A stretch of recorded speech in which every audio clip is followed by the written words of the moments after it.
My name is Mike Stidham. I'm gonna hit this bumper here. Where is it? Mike Stidham. Sound on here isn't on. Today I'm conducting an interview. I'll be doing this sometimes. With a good friend of mine. We met via Rhymefest. I believe we were going to see Cornell West. He works in tech. He has. Do you want me to say where your office is, or will that be dangerous for you? Yeah. You got to go through a metal detector to get there. Yeah. let me throw that out. Yeah. David Jones is with us. Wait, let me hit the applause button. I didn't play him well enough for this. It's a loud applause button, so get ready. Or did I delete it? Oh, no. David Jones, here he is. Here's his Walking Dead shirt. David, how are you? I'm good, brother. It's so good to see you. Yeah. When's the last time we were together? Last time we did this? What was that, like 8 months ago? A year ago? Maybe was it after the pandemic? No, it was more recent than that, wasn't it? It was. You can find out on our YouTube page for blurred.radio. Also, this is not Mike and Steve. This is Mike and... Here's the first question I want to ask you. Yeah. What does the N stand for? Oh, if I tell you that, I got to kill you. No, man. No, it's Nathaniel. Okay, that's what I figured. You look like a Nathaniel. Do I have really? an uncle named Nate. Yeah. Okay. yeah. You look like a Nathaniel. Yeah, I needed some kind of designation to distinguish myself from the other 500,000 other David Joneses out there. That's why I call myself Black Mike Stidham. Yeah. Really? There's more than, I guess, right? Oh, there are Michael Vaughn Stidham. Vaughn is my middle name. Okay. Victor Vaughn. Michael Vaughn Stidham. You look it up, you'll get white men. Yeah. You get one black guy. Wow. Black Mike Stidham. Yeah. I hate that I have to take on a colonizer name like that. I'll come up with something better one day. I got a whole philosophy on that, but before I get into it, I'm going to write that down. I want to hear this philosophy. Yeah, I mean, and I'll get into it in a second. But in terms of like distinguishing myself, it was smart that I did it because like I was able to come up the SEO rankings pretty quickly, and like now I'm like number 1 on Google. Hey, the number 1 David Jones? David N. Jones. Oh, you're the best David N. Jones. It's like that Jet Li movie. You're the one now. Huh. But funny enough, there's a department store in Australia called David Jones. It's like Macy's. Okay. And I'm like, I beat you fuckers. Take this. Sons of bitches. May the histories remember the true David N. Jones. So, I hear you might be a little hungover. Oh, don't put your drink on the table. Oh, okay. Yeah. Shout out to John. I don't want to get yelled Shout out to John. Well, I'm not hungover because I don't drink. However, I am coming off of a burn trip. My son is actually in the top 5 players in the United States for football. What position does he play? Or are you that in the football? I'm asking for the people. I'm not going to know. He's on the defensive line. That's about the long and short of my understanding of what he does. I'm the happy dad in the crowd. So yesterday we drove to University of Wisconsin-Madison, and we were greeted by quite possibly the most lavish welcome party for the top football players in high school that could possibly exist. How old is your son? He's 16. Okay. Yeah, and he just massive kid. Like when you said defensive line, I got the picture. Yeah, like, okay. Yeah, he's like so Must much be bigger very than me. large. He actually, people think that we're brothers. My son, thank you. So like we roll up to the university, and I was talking to you on the way over here. Party foul. No. So on the way over here, we were talking, and I was sharing that literally rolled out the red carpet for us. And Was it on the spool? Did they like have to unroll? no. It was already, they Okay. had like the stanchions and like the Gotcha. carpet was ready with like their entire, I guess, defensive and offensive team waiting to greet us. Interesting. Yeah. So like we ran down the carpet and they're, very like excited. And we get into this room and there's like, I think 15 other kids from around the United States, like literally cream of the crop.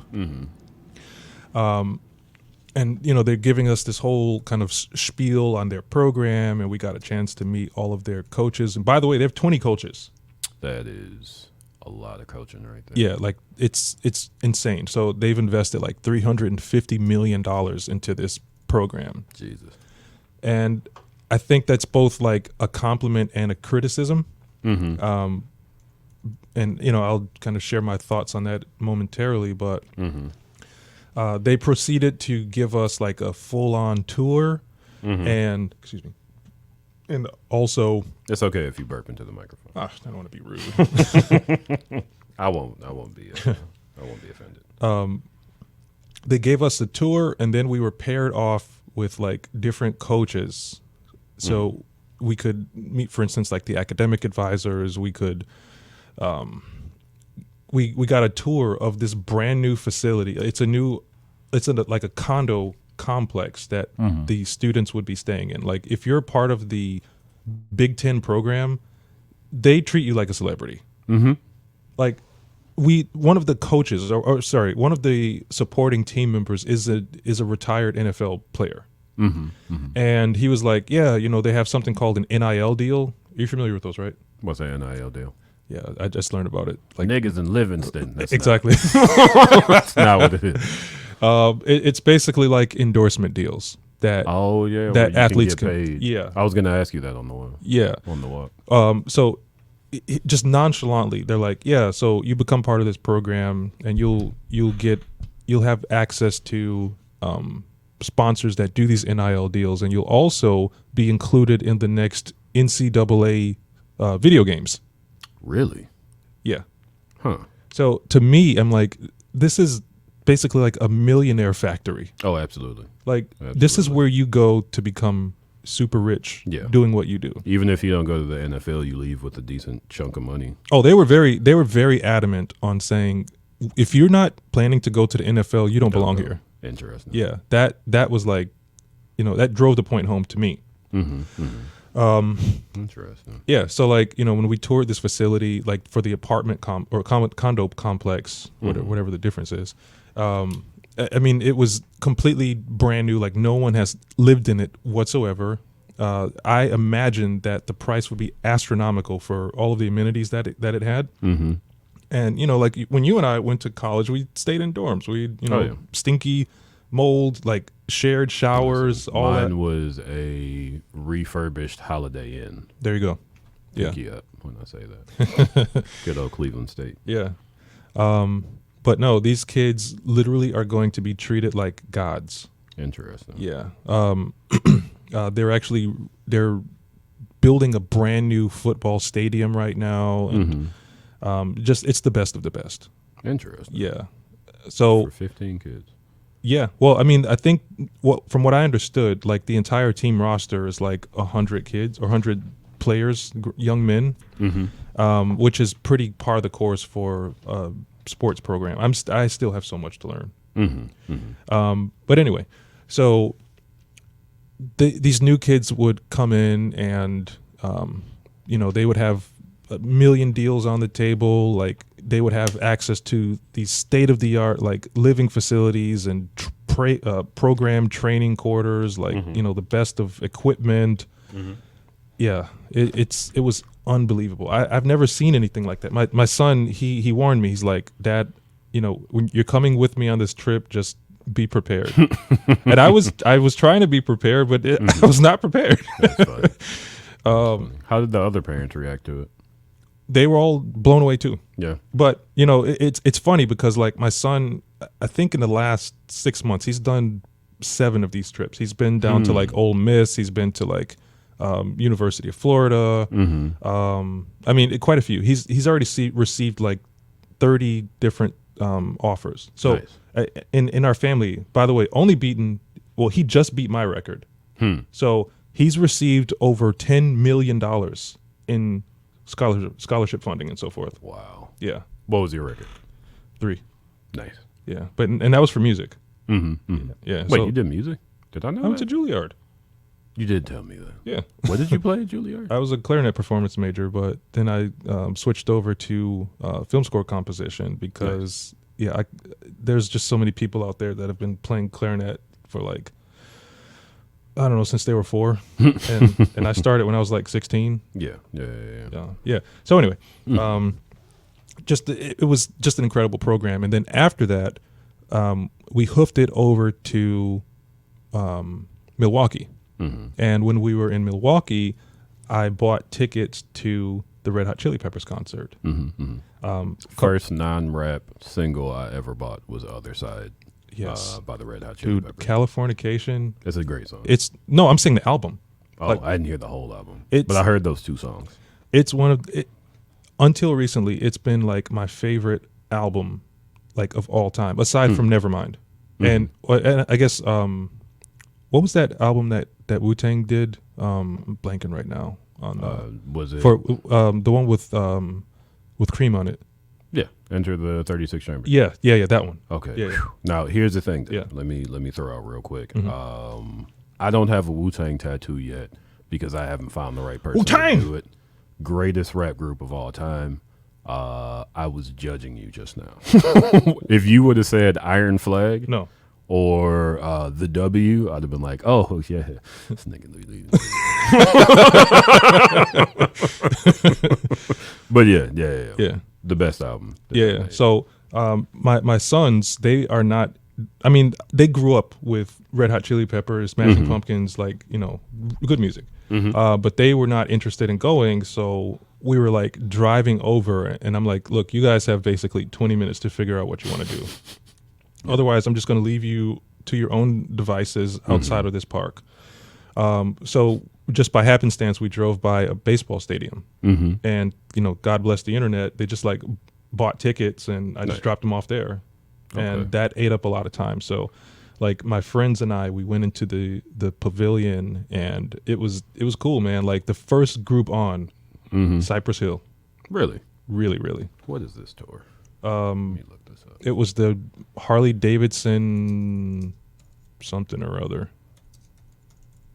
And Cypress Hill doesn't get enough credit. They DJ don't. Muggs really doesn't get enough credit. Oh yeah, DJ Muggs is one of the best producers in rap. Homecoming, yeah. And by the way, like one of the, I don't know if it was the founder or like one of his progeny, but like one of the founders of Harley Davidson came out, and that was pretty awesome. What's his name? Harley Davidson? No, Harley is the last name of one of the guys, and Davidson is the other. So it was like it was a Davidson, like Hanna-Barbera, exactly. I imagine his name is Jim, just because when I think of Harley, I think of white man named Jim. Yeah, sounds pretty American. Yeah. Well, that's dope. Yeah. So like we walk into the facility, first song on Dr. Green Thumb. Nice. Yeah. Nice. Also, Sendog, easily one of the greatest hype men of all time. And by the way, this was the second time that I've seen them. Yeah. Then Offspring came on. Nice. And I didn't realize like how many songs I knew of theirs. I'm like, no one ever does. Yeah. I'm like, I kind of want to see them, but they killed it. If you enjoyed college movies in the early 2000s, you heard a lot of The Offspring. Yeah. They were all over the place. Yeah, so like they saved Pretty Fly for a White Guy for last. Nice. Yeah.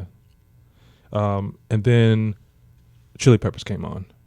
And I this is no hyperbole, like this was one of the greatest concerts that I've ever seen in my life, and I've seen a lot of concerts. Did you notice this knee injury? He did. Yeah, he had like a boot on. And he also had a sleeve on his on his legs, on his other leg. Fucked himself up good. Dude, no, he was killing it though. Like he was still like in his 60s bouncing around on a stage, or however old he is, 50s, I late remember 50s, the 60s. videos. They were very athletic. Yeah. Dude, Flea was it's like he hasn't aged. I don't know what this guy. He must be doing like the Christopher Reeves stem cell thing or something, because he just has boundless energy. Nice. I mean, he was like jumping around, and like in between songs, he would like do these jam sessions where he's just doing slap bass, and he was playing with John Frusciante, who's the lead guitarist. It was incredible.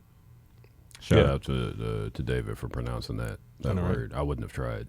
Well, I speak Italian, so. Oh yeah. Go down your list of things. You went to Juilliard. My you run a list. tech business. You speak how many languages? Do you want me to put my head up my own ass? Like, do it. No. Do it for the people. We got Uh, a viewer. They're gonna be like, who is this guy that just casually throws out these things?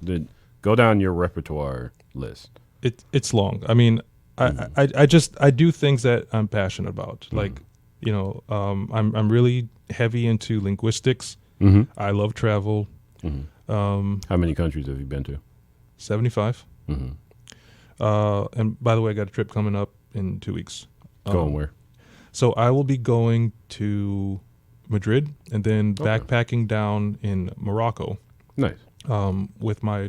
You've been to Morocco before. I have. Yeah. I have. But this time it's different because my family's coming with me. Okay. Excuse me. So like I really want to impute onto my kids like the importance of understanding that colonizers didn't create anything. And so we have a trip planned to Fez University. Nice. Which is 1,160 years old. There you go. And I want them to see, like, things didn't start 500 years ago. Like, we are the original gangsters of Absolutely. this. Yeah. Absolutely. So yeah, I mean, the things that I'm interested in, like, I obsess over. And I don't like to, self-bloviate or whatever. We're gonna do it anyway. How many languages? 75 countries. How many languages? I speak 6 languages. How many times have you helmed a company? 5.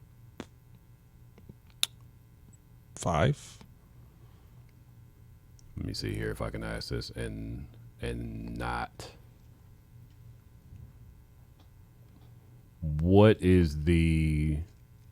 Oh man, I don't even know the word. Gross standard. What is these companies gross? Give me one number. Don't even tell me if it's like the highest or the lowest. I don't like to talk numbers, man. Just throw out a number of figures. 8 figures. Let me think. What's another one? Flight miles. How many you got? Oh, millions. I did like 1 million miles in 1 year. You remember when I was a pilot, right? Yeah, like I flew about 1 million miles like in the first 2 years or so. And I've been doing this now for like, I guess, 12 years, and it's it's been a lot of intrinsic stuff. Like I want to understand the nature of the universe, and I want to understand like better how I fit into it, and to not just receive secondhand information, which is really common for people. Absolutely. Because how can you make up your mind if you're not able to have irrefutable proof that you've seen yourself, and not just heard about it in like, on a blog, the Daily Bongo. Yeah, for sure. To quote KRS-One, if you don't know the author, you don't know what you're reading. Yeah. You have to do more research than just a few articles. Yeah. Degrees. So undergrad at Juilliard, MBA from Massachusetts Institute of Technology. That's MIT. Where else? Oh, flight school. So airline training professional, ATP. Yeah. Well, let me ask you a question just based on that. Tell me about your philosophies around time management. Because how do you find the time for all of these things? I think when you're passionate about something, you have to figure out how to be it, because time management is important, but the way that you retain and absorb this information is probably, and I'm saying like in terms of like learning, because I also have a family, I do run a business, and I have to carve out time for myself, to do things that I am, that I care about, that I think is fun. That's a good question. I mean, I would say like, are you familiar with agile, like I'm not. project management? So like it's a way to usually run software companies. Like it's all about doing things in sprints. And I'm riffing here right now, but you do things in sprints within agile, and you're able to course correct much faster than you would if you just had like these set in stone time blocks, right? Okay. So I guess the way that I've kind of organized my life is I set time out throughout the day, because I wake up really early in the morning. What's really early in the morning? Like 3? Like 5. Okay. Yeah. Okay. Like usually I'm up at 5. Gotcha. And I'll get started on the day, work with my overseas team. We have some interns now, so working with them. I'll take a nap during the day because otherwise it's just catastrophic meltdown. For sure. For sure. But I don't know, like throughout the week, because I'm a stickler for time. Like I was kicking myself that I was late today. That I'm always on time. Yeah. Yeah. For everything that I do, and like my wife is the antithesis to that. So it just drives me nuts. So I try to keep like and this is I guess an oxymoron, but like a flexible, rigid schedule about my week. Okay. Where like certain things you got to do. Yeah. And then others, there's a little bit more wiggle room. Okay. Yeah. Okay. Is that something that well, I guess a better question is, how has that adapted? Because I imagine this is something that you've been doing for a long time. Yeah. From waking up on time to go to school, eating lunch, doing your after school activities, going to bed and waking up. How has David Jones from Juilliard versus David Jones today, how have you adapted your philosophy around time management? Like, what would you tell this David Jones from the perspective of this guy? Well, I mean, first off, like I went to a military academy for high school. Okay. So those disciplined skills were already in me, where like I would be at school at 6:30 in the morning, Monday through Friday. School finishes at about 3:15, and then I stay another 3 hours or so to practice clarinet or what have you. Then Saturday, I would do like all city music program. Like I was. Which city is this? All City. So the All City music program is like, it's like the collective of like all the best students in Chicago for like concert band or orchestra. Man, I shouldn't have drank that sparkling water. Just a little burpee. Yeah. It's normal. So just the different musical programs throughout Chicago. So I would do that, and then like I would normally like go to church or something. So it's just always been in me to manage myself and to kind of understand like what are the parameters of what I need to do, but also to not overly spend time working on stuff. And there's a lot of like energy vampires out there, people that will just talk your ear off, and you get nothing out of it. So being able to, I guess, figure out what matters and what doesn't, like what are some fixed variables and what are things that you can spend less time on. Okay. Yeah. Okay. I hope that answers your question. What are some things that college-aged David N. Jones spent too much time on? Like, what did you have to cut? I'm not a partier. I don't drink. I don't do drugs. And I've, as you know, I mean, how many years have we known each other? Like, I've just always been like very introverted. I obsess over stuff, and like nothing else matters. I've learned to just cut out things that don't matter. Like, you know, I don't spend a lot of time on small talk. I don't spend a lot of time with people that are not bringing value to the table. So like, I guess my mental conditioning has just always been there. Like it's never been one of those situations. Cause I guess what you're asking is like, you know, when you're younger, you're still trying to figure stuff out. You're a slacker. And, I never was. I never did anything that didn't bring value to me. So there were no adaptions that you had to make along the way. Well, I mean, I had kids, so I mean, yeah, well. and you know, and you know, my wife. So now that I am a family man, I have to work my work schedule in between their schedules. So being able to take my kids to sports practice, or like if I have to, you know, go to like a doctor's appointment for them or me or whatever the case may be. I mean, I've learned to become extremely efficient in what I do.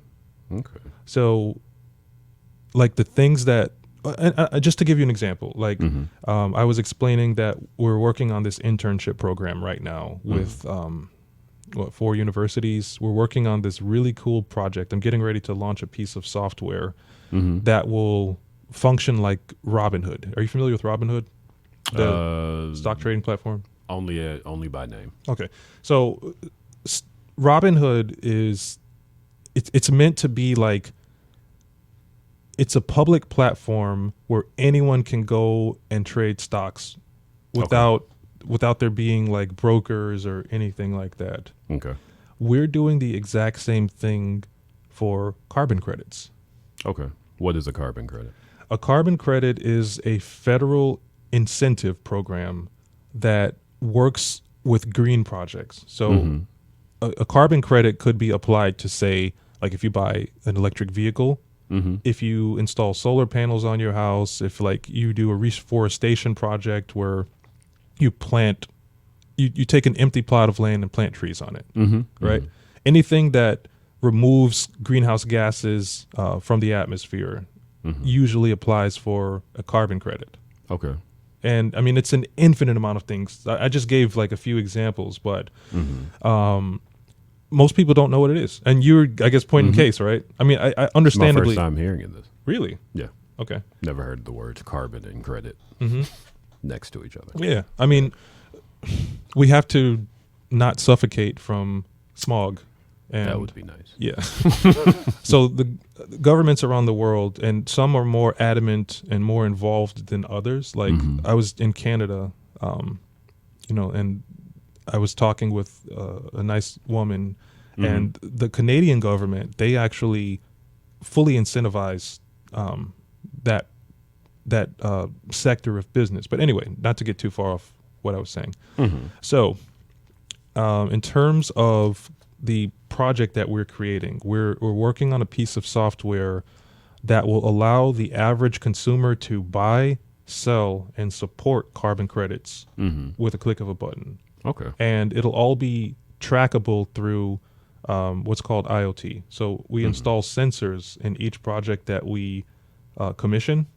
So you're actually able to see the annual growth, or the annual decrease, I should say, in the projects that we're associated with. Okay. So for instance, like if you look at a house that has like a gas furnace, for instance, or like a gas boiler or whatever, like there's just constantly spewing carbon emissions, as opposed to getting solar panels on your house and trading out those devices for electric ones. You're going to see a massive decrease. And from a volume-based perspective, over time, you're able to, decarbonize an entire community. So this kind of fits into this larger narrative that we're working on called Greenovate. So this new piece. How do you spell that? Green ovate, like renovate, but oh, okay. yeah. I heard green of vape.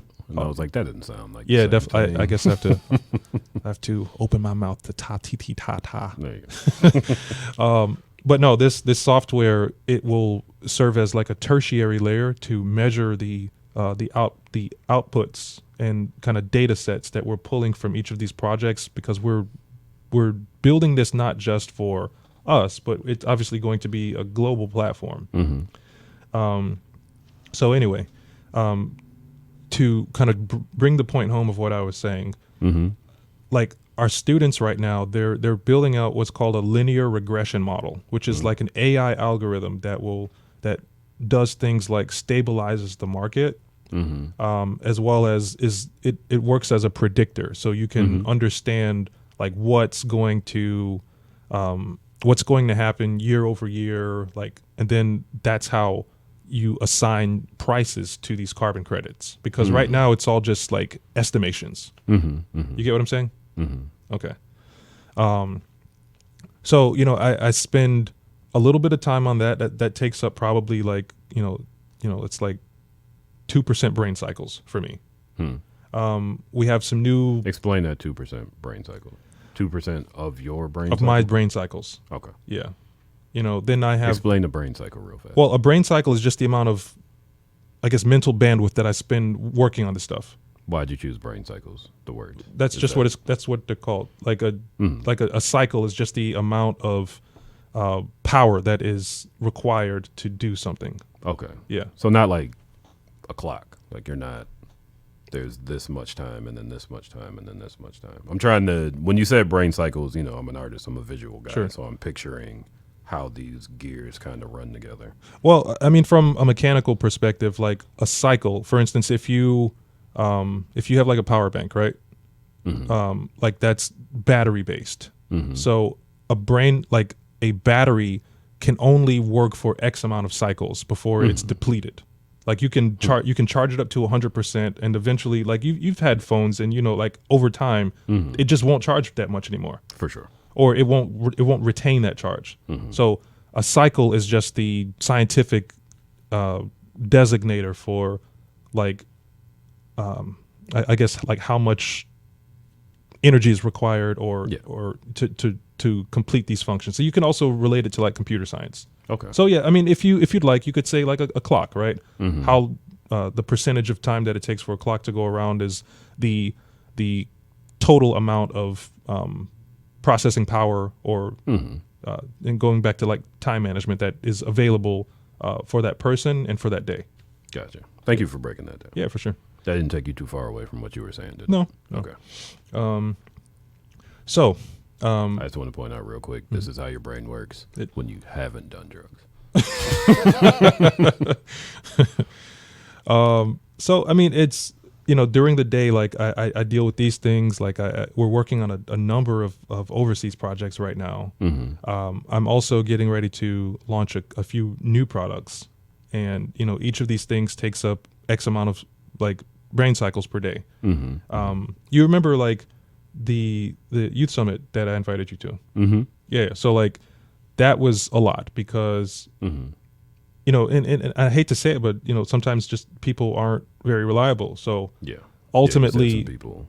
it ultimately, like, this responsibility ended up falling on my shoulders, and I was very clear. I'm not an event planner.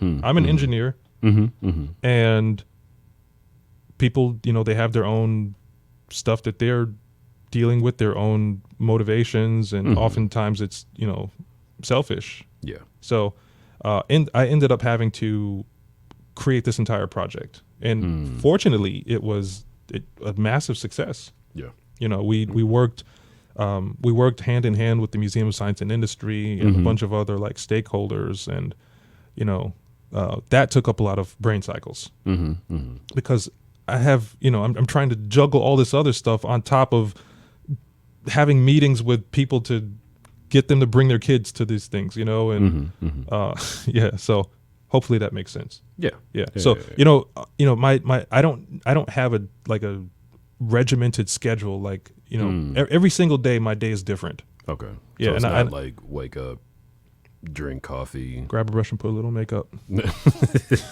Say a little prayer. No, I hate coffee, by the way. I'm not a coffee drinker. Do you do any energy boosting stuff, or is this just like an exercise? You're going to laugh, but like, I'm just high on life, man. I don't don't. do it. I don't know how you do it. I need to get high on things. Yeah. No, I don't take any stimulants whatsoever. And I'm not saying that because I'm some douchey health nut. I just don't. Yeah, you don't need to. I don't need to. Yeah. You know, I wake up and I'm like, man, like I get to live this life. I get to do some really cool stuff. Well, that actually brings me to a question I wrote down. You said that you are motivated by passion. Yeah. Talk more about that. What is passion to you? What does being passionate look like? So, I guess there's two answers to that. There's the PC answer, and then there's the real answer. All right, let's do it. Real answer, you and I probably will have to discuss offline because now that my platform is growing, you know, things change, and people can take things the wrong way, and I don't want that to happen. So, Okay. anyway, I guess passion for me is doing things that move the needle for humanity. Okay.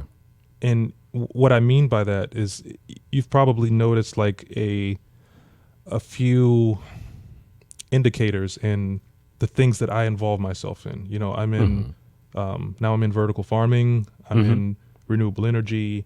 Are you working with Adam on that? I know he was shout out to APB, as we used to call him. Like Adam from Adam King. Oh yeah. Well, so He was the first time I ever heard about the first time I ever heard about vertical farming, it was from him. yeah. So I mean, he's kind of doing his own thing, but I know that eventually we will work together. But I guess like suffice to say, I'm on the side of human preservation. Yeah. And to me, what that means are projects that specifically encourage the growth and propagation of human well-being. So, you know, I could be spending my time like on Wall Street or, you know, doing something that does not directly benefit mankind. And Actually takes away from it. yeah, exactly. And unfortunately, you know, too many smart people are working in fields that do not help people.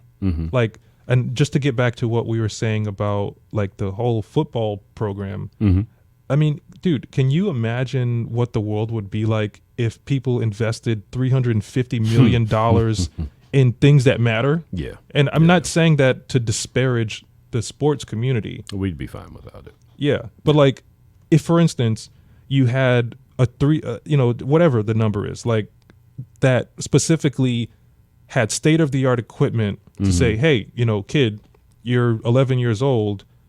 Do you want to, I don't know, get into, I don't know, chemical engineering?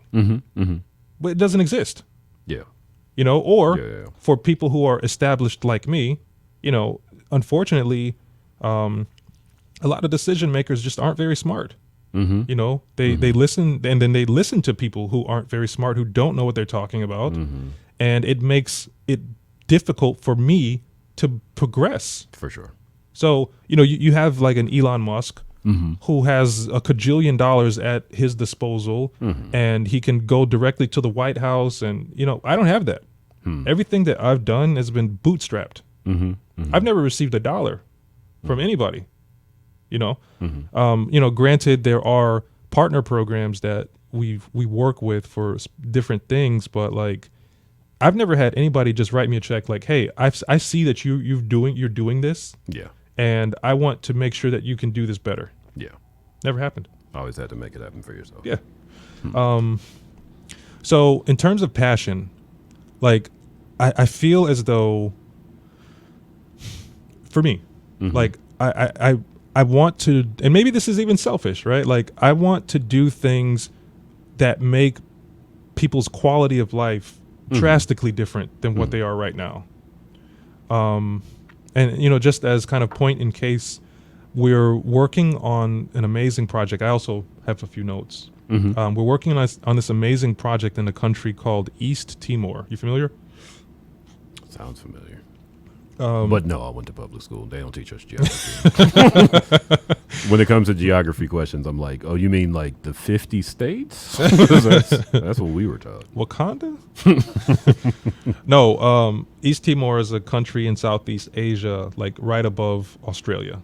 Okay. It's like a 6-hour flight or whatever from Australia, connects to Indonesia. Anyway, so they're dealing with the typical run-of-the-mill third world problems. Like their grid is just in shambles. They're using fossil fuels to run their infrastructure, which will eventually run out. Yeah. And right now, my team is working on engineering a floating solar farm. Mm-hmm. You familiar with those? You told me about them. Okay. You showed me one of the panels. Did I? Yeah. When? The first time you were ever on Blur.radio. Yeah. Okay. Yeah. So we're creating an entire floating solar farm array that will power up to 2 million households. Nice. Yeah. What's the population there? 2 million. Okay. Yeah. But I mean, and I'm like mincing my words because we're dealing with their government right now. We're dealing with a lot of like. We love you, East Timor. Yeah, we're dealing with East Timor. the like typical bureaucrats that already their bills are paid. You know, like they don't want for anything, but yet and still, some just don't see the benefit in this, or will try to stifle the growth because they're not directly benefiting from it. That's what bureaucracy is for. Yeah, yeah. So because of that, like, there's been some throttling in the progress of the program. However, I know that once this program is completed, like once the system goes online and the infrastructure is up to code, these people's lives are going to go from here to here. Yeah. Like, we're one of the people that we're dealing with on this project is not an engineer, and they're like, hey, we need to increase the amount of kilowatts or megawatts rather that we're bringing to the system. And I'm like, well, you don't know what cascading effect that would have on the grid, because if you've never had anything, you're just going to start plugging stuff in. And that's like on a household by household basis. So it's like, hey, we went from not being able to charge our phones to let's plug in 5 deep freezers, and we don't want that to happen because that's going to destroy the grid even faster than not having anything. It's going to be like Texas. Yeah. Private grid, too much stuff. Shuts down. Yeah, exactly. So I'm like, we need to create a multi-phase program. So once the project does reach its level of maturation, you create something called an energy ROI, like return on investment. You would be able to offset the new usage of these systems, and these people will genuinely have a better quality of life. So that makes me happy. Interesting. How'd you come to East Timor? I know you've traveled a lot. Who? A friend of mine. Okay. Yeah, she does business there. Interesting. Yeah. Okay. Yeah. So, these are the things that drive me. Like I when I do not podcasts, well, sometimes, but like when I do public speeches and stuff, I often ask, especially if I'm talking to youth, like, what would you do? Like, what would, in a perfect world, like if you had to wake up at 3 or 4 o'clock in the morning every single day to do something, what would that look like for you? And for me, it would be stuff like this. This genuinely brings me joy. And I said that it's selfish because, like, this is a serotonin release for me. Knowing that these thoughts that are like inside of my head work, and then they're bringing a massive amount of value to the people that are the end users. For sure. Yeah. For sure. Let's talk about where we are as far as our population and energy usage. There were 5 tornadoes in Chicago a few weeks ago. Did they touch down?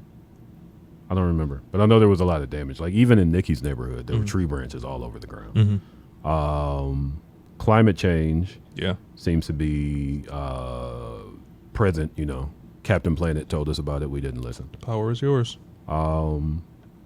There are wars being fought over, and not even fought, but like just people getting shot about, and people being forced into like child slave labor over resources that we tend to just throw in the ocean and they wash up on African shores. Where do you see us in the next 10 years? And if you had your way, what would we do to curb that? Because there's so many things, you know, you talk to people, there's so much hope lost because of all of these actions that seem way bigger than us that we can't stop. Where do you see us by 2035? If nothing changes, if there was no David Jones out there. In the next 10 years, well, I mean, let's pick apart what that even means. Because every single state has its own policy and regulatory procedures and framework in place. Not only that, you also have a current state of where things are. And each place is completely different.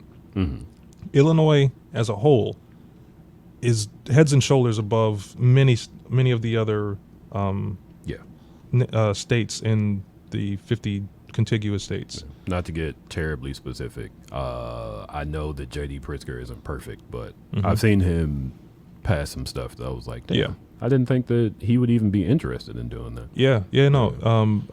I have a lot of respect for him. Like he definitely puts his money where his mouth is. Also, I've seen him from about 30 feet away, very shiny.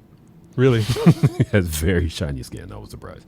Shiny and like good red, good skin tone, or like he must go to somebody like to help him out with his skin. You know, the first thing that came to mind when you said that was American Psycho. You have such beautiful skin, Patrick.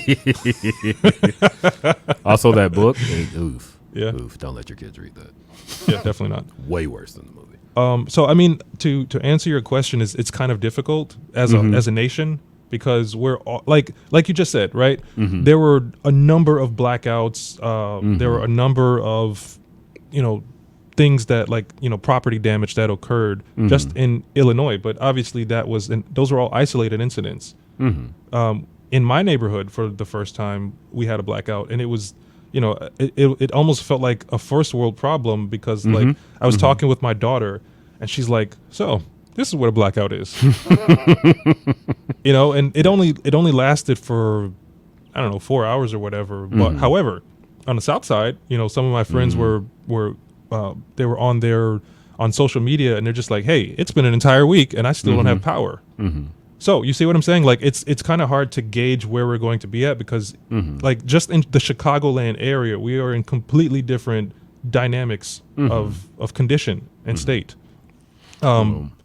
If I could make it easier to answer, and this is a very doom and gloom thought, if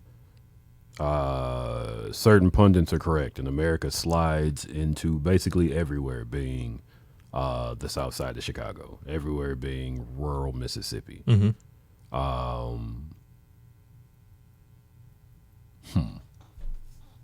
me try to make sense of this question.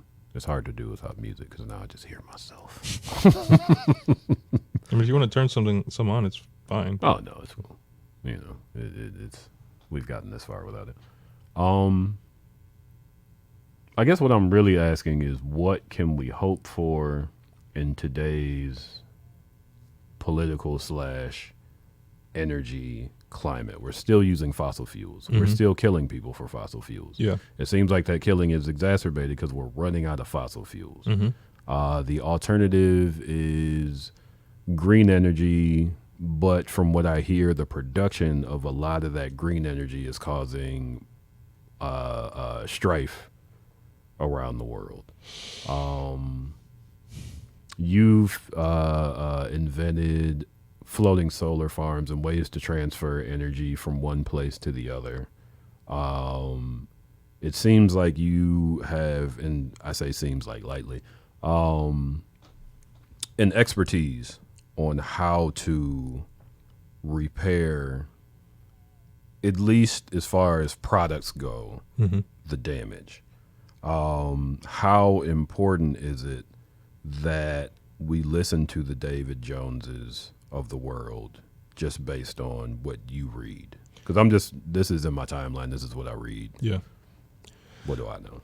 Well, I mean, and I also don't want to sound like a doomsayer, right? Like, that scientist at the beginning of the movie that runs into The guy that a changed press room. himself to Chase Bank. Yeah, It's yeah. Like, happened in real life. I'm not running into a room with a white lab coat on, with papers strewn everywhere. But, you did bring up a lot of points.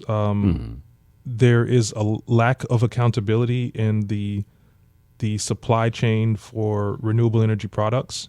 However, I think we're also being very myopic in the way that we're addressing that question, because how long have they existed in, modern propagation? Not long. I mean, in comparison, 100+ years. Yeah. Now, how long has the solar energy market been around in real time? Like, how long has this been a booming industry? Less than 10 years. So you're asking our industry to be that in the same realm of progress as an industry that has existed for 10 times as long. And I mean, that's ridiculous. Like, you have to give some leeway. Like, people, I've noticed this, like, they find anything that they like, any chink in the armor with something that they don't necessarily understand or don't like, just so it can further their own narrative, as opposed to looking at the benefits. Because regardless if we like it or not, we are going to run out of fossil fuels. So if you don't think alternative energy is a good thing, I mean, it doesn't really matter, because we're going to need something to transition over. Yeah. And you also have to think about it like, what does that, I'm forgetting the name of the graph, but there's a graph where, like, you can see the cross sections of two things. So right now we're looking at the decline in fossil fuels and the incline of renewable energy. So they have to meet some intersection point in order for us to transition over. Because if we don't, we will starve to death. For sure. What does starve to death mean? It means that if we don't have something to make up that difference in supply chain deliveries, so truck driver or trucking, intermodal deliveries, cities they can't sustain themselves. It's impossible, or not impossible, but it just doesn't exist right now. Yeah.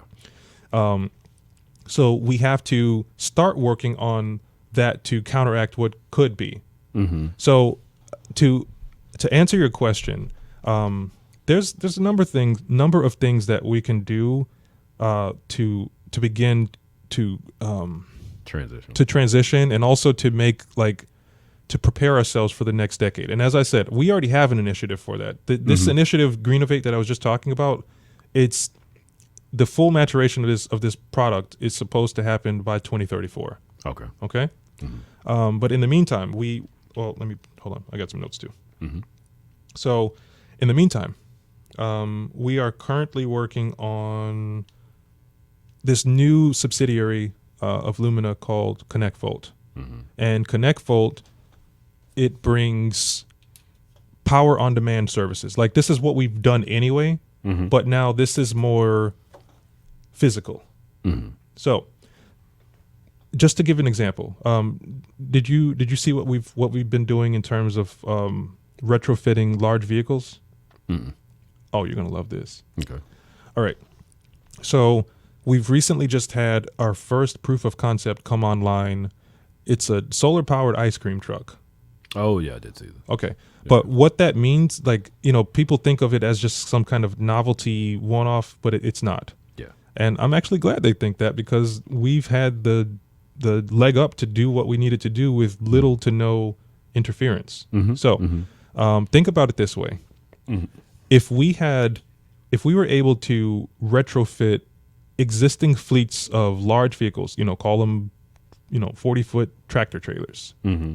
That's a lot of surface area. And what we've mentioned earlier, like when you and I have spoken, is like solar energy requires a lot of surface area to be efficient, to be useful. Mm-hmm. And you're talking, a surface area of, that's substantial. Mm-hmm. And then multiply that times 100,000 or whatever, and then it becomes useful. So picture this, right? Mm-hmm. We had these blackouts, and there was no way that anyone could do anything until ComEd or Ameren got their butts out there to try to fix the problem. Mm-hmm. But what if you had fleets of trucks that normal people drove? Mm-hmm. You had electric vehicles like Teslas or whatever that normal people drive Mm-hmm. to plug into the grid Mm-hmm. and share that energy when it's needed, Mm-hmm. effectively creating a mobile virtual power plant Mm-hmm. that could be something useful. Absolutely. Not only that, Mm-hmm. ConnectVolt is also, we're getting ready to mint our very first mobile power bank, which is like a V-nose hitch trailer, the ones that you can hitch to your car, Mm-hmm. but fit it with solid state batteries. Mm-hmm. Mm-hmm. So being able to pull up to like a neighborhood on the south side of Chicago, plug into their grid and, Provide energy. power an entire block, for Right. instance, or during like extreme disaster situations where an entire grid is down, to just sit one in the street and, provide a number of outlets where people can plug in their devices and have cables obviously long enough to reach into their house again. Mm-hmm. That's useful. Absolutely. Obviously, that's kind of the bullet or the Band-Aid on a bullet wound if we don't improve our nation's infrastructure. Absolutely. But that's what we're doing that right now. Mm-hmm. Never been done before. Okay. Yeah. This question comes from that needling thought that I think we all have once we learn about alternative energy solutions. What's the opposition? Who's, in your experience, and of course without naming names, I don't want to put, I don't want to anger the wrong people, but what type of opposition have you faced for these ideas? Because of course it would make all the sense in the world for us to just stop using fossil fuels and start using this energy.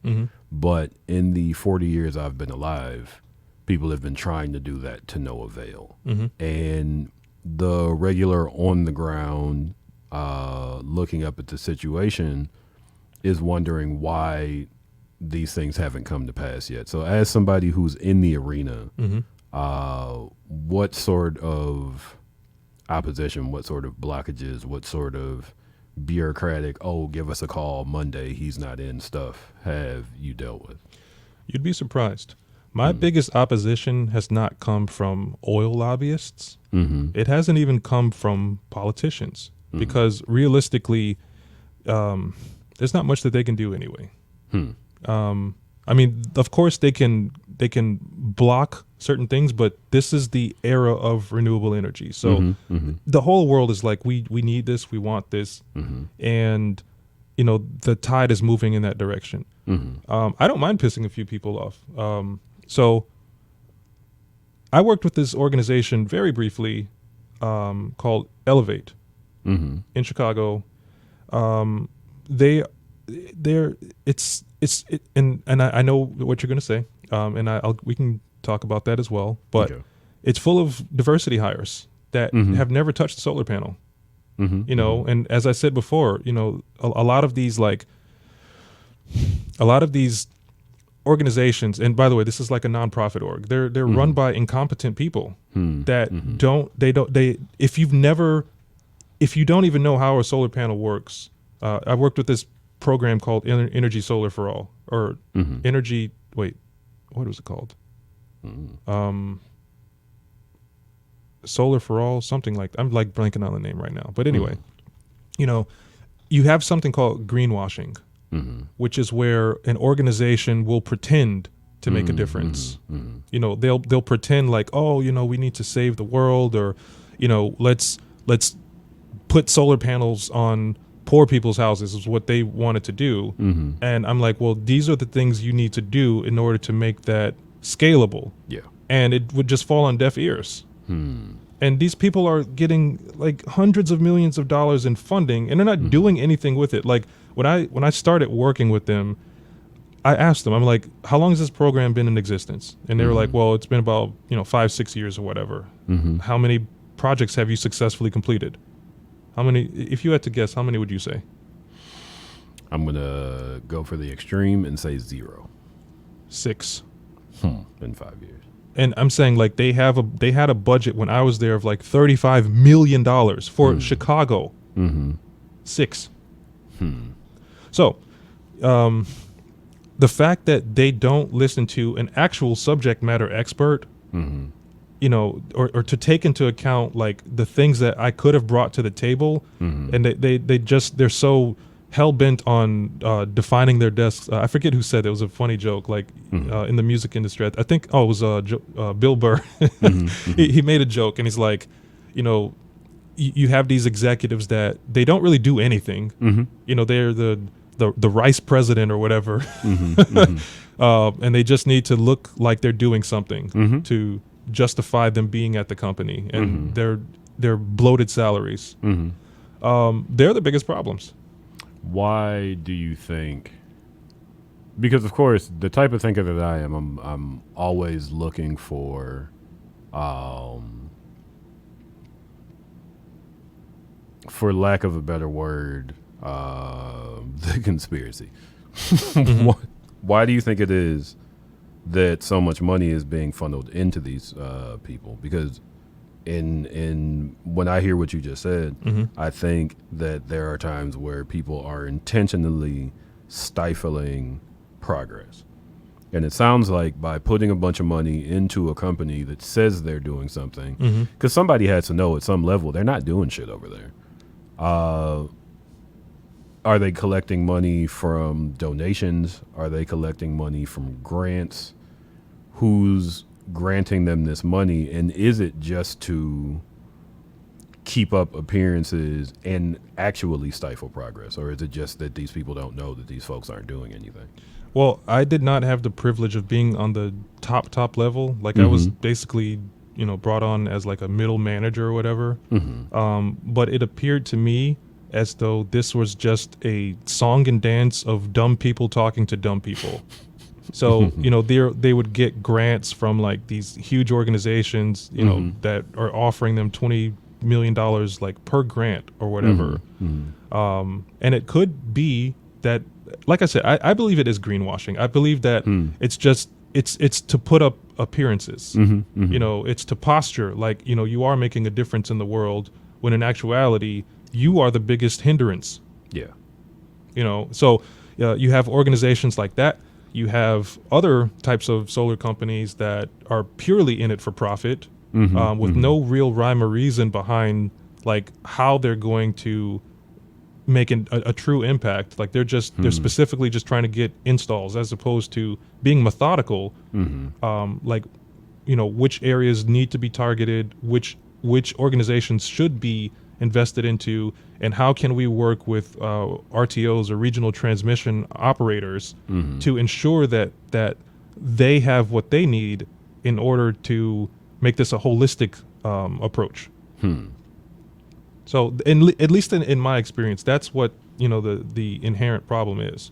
The greenwashers. So and I said this I did a fireside chat in Maywood not too long ago, and the point that I brought up, because I was talking with, I think she's the water commissioner or something like that. They asked, you know, what's the big problem? Similar to what you just said. And I'm like, well, we're not speaking the same language. You know, people who work in government do not speak the same language as the startup company.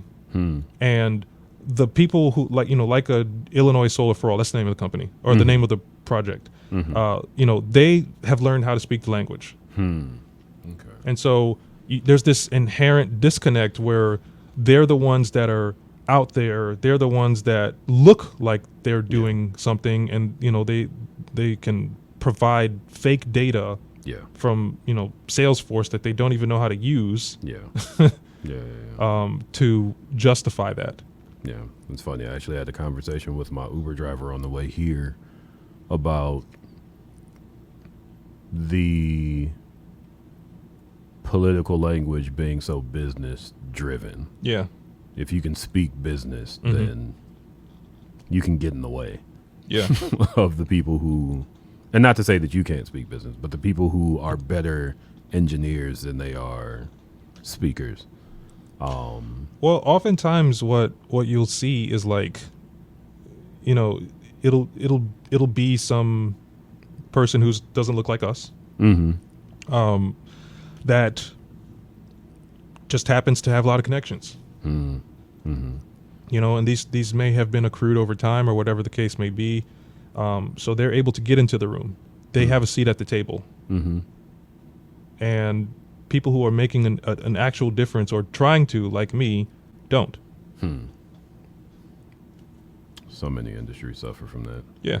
How do you think we get away from that? Do we get away from that? Well, the way that I've gotten away from it is starting to work in overseas territories. I So- had that thought. Yeah. So, like, I'm doing a lot of work in Colombia right now. Mm-hmm. Which I hear great things about. Oh, yeah, dude. So let me tell you, like, right now is the time to invest in Colombia, and not just from a monetary standpoint, but, just from a brain trust standpoint. So this is the first time ever that majority of their political leaders are black. Mm-hmm. That was Ever. actually the thoughts that are, and I wrote this down. I hope that you don't lose your thought. Nikki, my loving girlfriend, sent me a video of a black woman saying, "Here are the best and worst places that I have traveled to," and Colombia was number one in the best. She was like, "I never felt like people here didn't like me. Yep. Everybody was hospitable." Yeah. Yeah. So, the Consul General of Colombia is a good friend of mine, and I'm actually slated to speak at COP16 in October. What's COP16? COP16 is a UN summit where they invite 193 nations to participate in ways to change the world. So, suffice to say, working with different organizations, different nations that share the same sentiments, and oftentimes they may lack the financial support. That's the best inroad that I've found. Because unfortunately, places like Illinois, they're an old boys club. Yeah. And it makes it very, very difficult to make any real headway. Yeah. However, in places that need it, there are organizations out there that will fund organizations like mine to get to that place. Talk about your organization. You mentioned Lumina. Yeah. How long has Lumina been around? What are some notes that our viewer at home could take from? Well, we officially incorporated in 2020. So it's crazy to think that it's only been about going on 5 years. We are an energy as a service provider, a utilities provider. So we offer a different suite of products that allow you to be able to meet whatever the energy constraints are for your municipality. We work specifically, we did work specifically with governmental organizations. So like, in what we were just talking about, like South Holland, for instance, or Harvey, Illinois, to be able to mitigate whatever's going on. But in order to do that, it has to be a bottom-up approach, not a top-down, meaning we have to approach the consumer, the end user. And I said this in our last podcast. I mentioned the prosumer. So what we're doing is creating a sustainable energy economy. A true sustainable energy economy is one in which you are able to act in a democratic way. It's not just like your local energy concern, creating the energy, sharing the energy through power lines, and then you pay for it. No. Now it's you get a say-so in what happens because you become the energy provider, you become the energy storage system, and everyone benefits because it provides more resilience. It provides a system where, you know, if like a EMP attack happened or something, and it would decimate majority of our grids across the United States with a virtual power plant, that wouldn't be the case. Because it's not running off the same grid. Or if it is, there's backup systems that exist. And you don't get opposition from power companies for that one? Oh, they've tried to buy me. Isn't. Yeah. Yep, ComEd tried to buy us. Okay. Okay. I mean, once again, this is also dumb people who have been put in positions of power that don't know what they're talking about. So, like, you know, one of the reasons why the negotiation stopped is because they received bad information from someone that didn't know what they were saying. Yeah. I'm guessing you can't go into detail about that. I can't. Yeah. But yeah,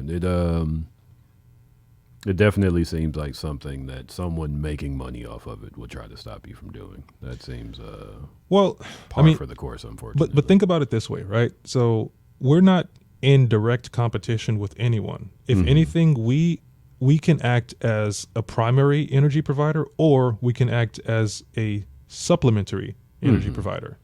So like, if you already have something that needs to be fixed, we can come in and make it better. Or in the instance of, like, you know, East Timor or even Mali, I didn't even talk about that project, which is really freaking cool. Okay.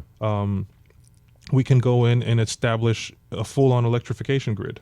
So like, we're working now with the government of Mali on something called an e-cooking program.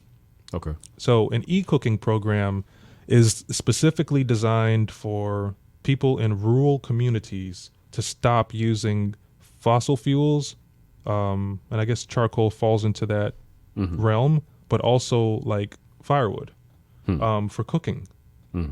Because, as you know, there's a lot of carcinogenic properties associated with those things, and it's not sustainable. Like, they're cutting down entire swaths of forest in order to, you know, make breakfast or whatever. So I've invented a new product that is a military-grade induction stove. In tandem with that, we'll also be creating a network of microgrids in non-electrified areas. So, I mean, if you can picture, we set up this grid. Obviously, it powers their communities, and then when we do this trial run of these new stoves, the residents would be able to actually charge their units from multiple locations. So like they can plug it into the wall, they can actually plug it into the solar farm, and there's also a backup battery. Nice. Yeah, so like they can take these things home. You know, they may have, I don't know what the, you know, typical commute is, but if you can think of like an average, you know, rural community in Africa where they have to walk a mile or 2 miles or whatever for just water, you know, similar thing where they walk a mile or 2 miles, charge the device, take it home, works for a week, rinse, repeat. Yeah. How long does it take to charge up a solid state? And I guess the average sized solid state battery that you all use with solar energy? I mean, it depends on the system size. Okay. So, and also, I mean, there's a lot of variables, right? So, you know, but like the average, if I were in Mali and I was listening to this and I was like, oh, this exists? I wonder how long it takes to charge the batteries. Well, are you referring to like a home system or like this induction stove I'm talking about? The induction stove. Oh, 30 minutes. Okay. Yeah. I mean, it's a stove. It's like that big. Yeah. It's like it looks like a hot plate almost. Okay. Yeah. How much for the other option you threw out there? What was it? A home system? Like what I thought you meant is just like a like roof mounted solar panels. That's what I meant. Like, because they normally do have battery backups for that, which it's different. Like, you know, they they have to discharge, and depending on if there's sun out or whatever, that will be a defining factor.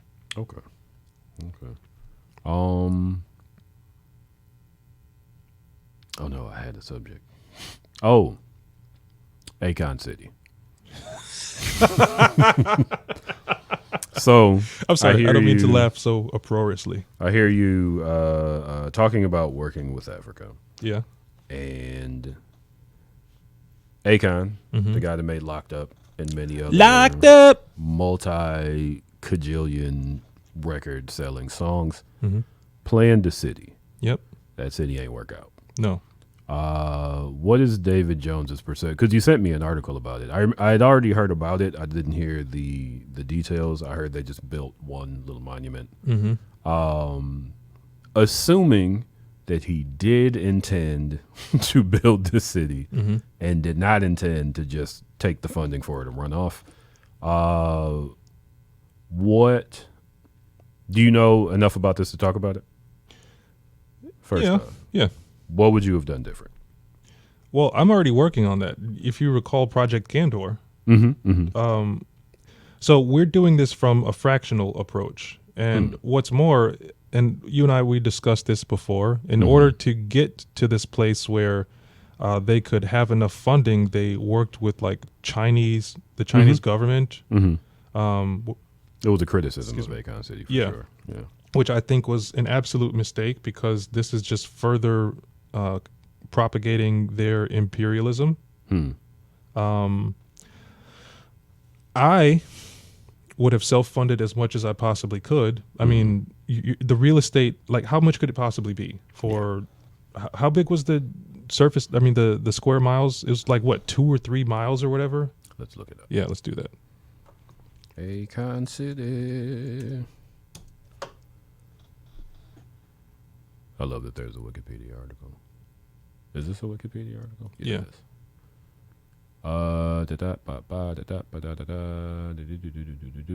First Akon, cryptocurrency, blockchain. This is 62 miles south of Dakar, Plant City, 500-bed hospital. Where do they show the size of it?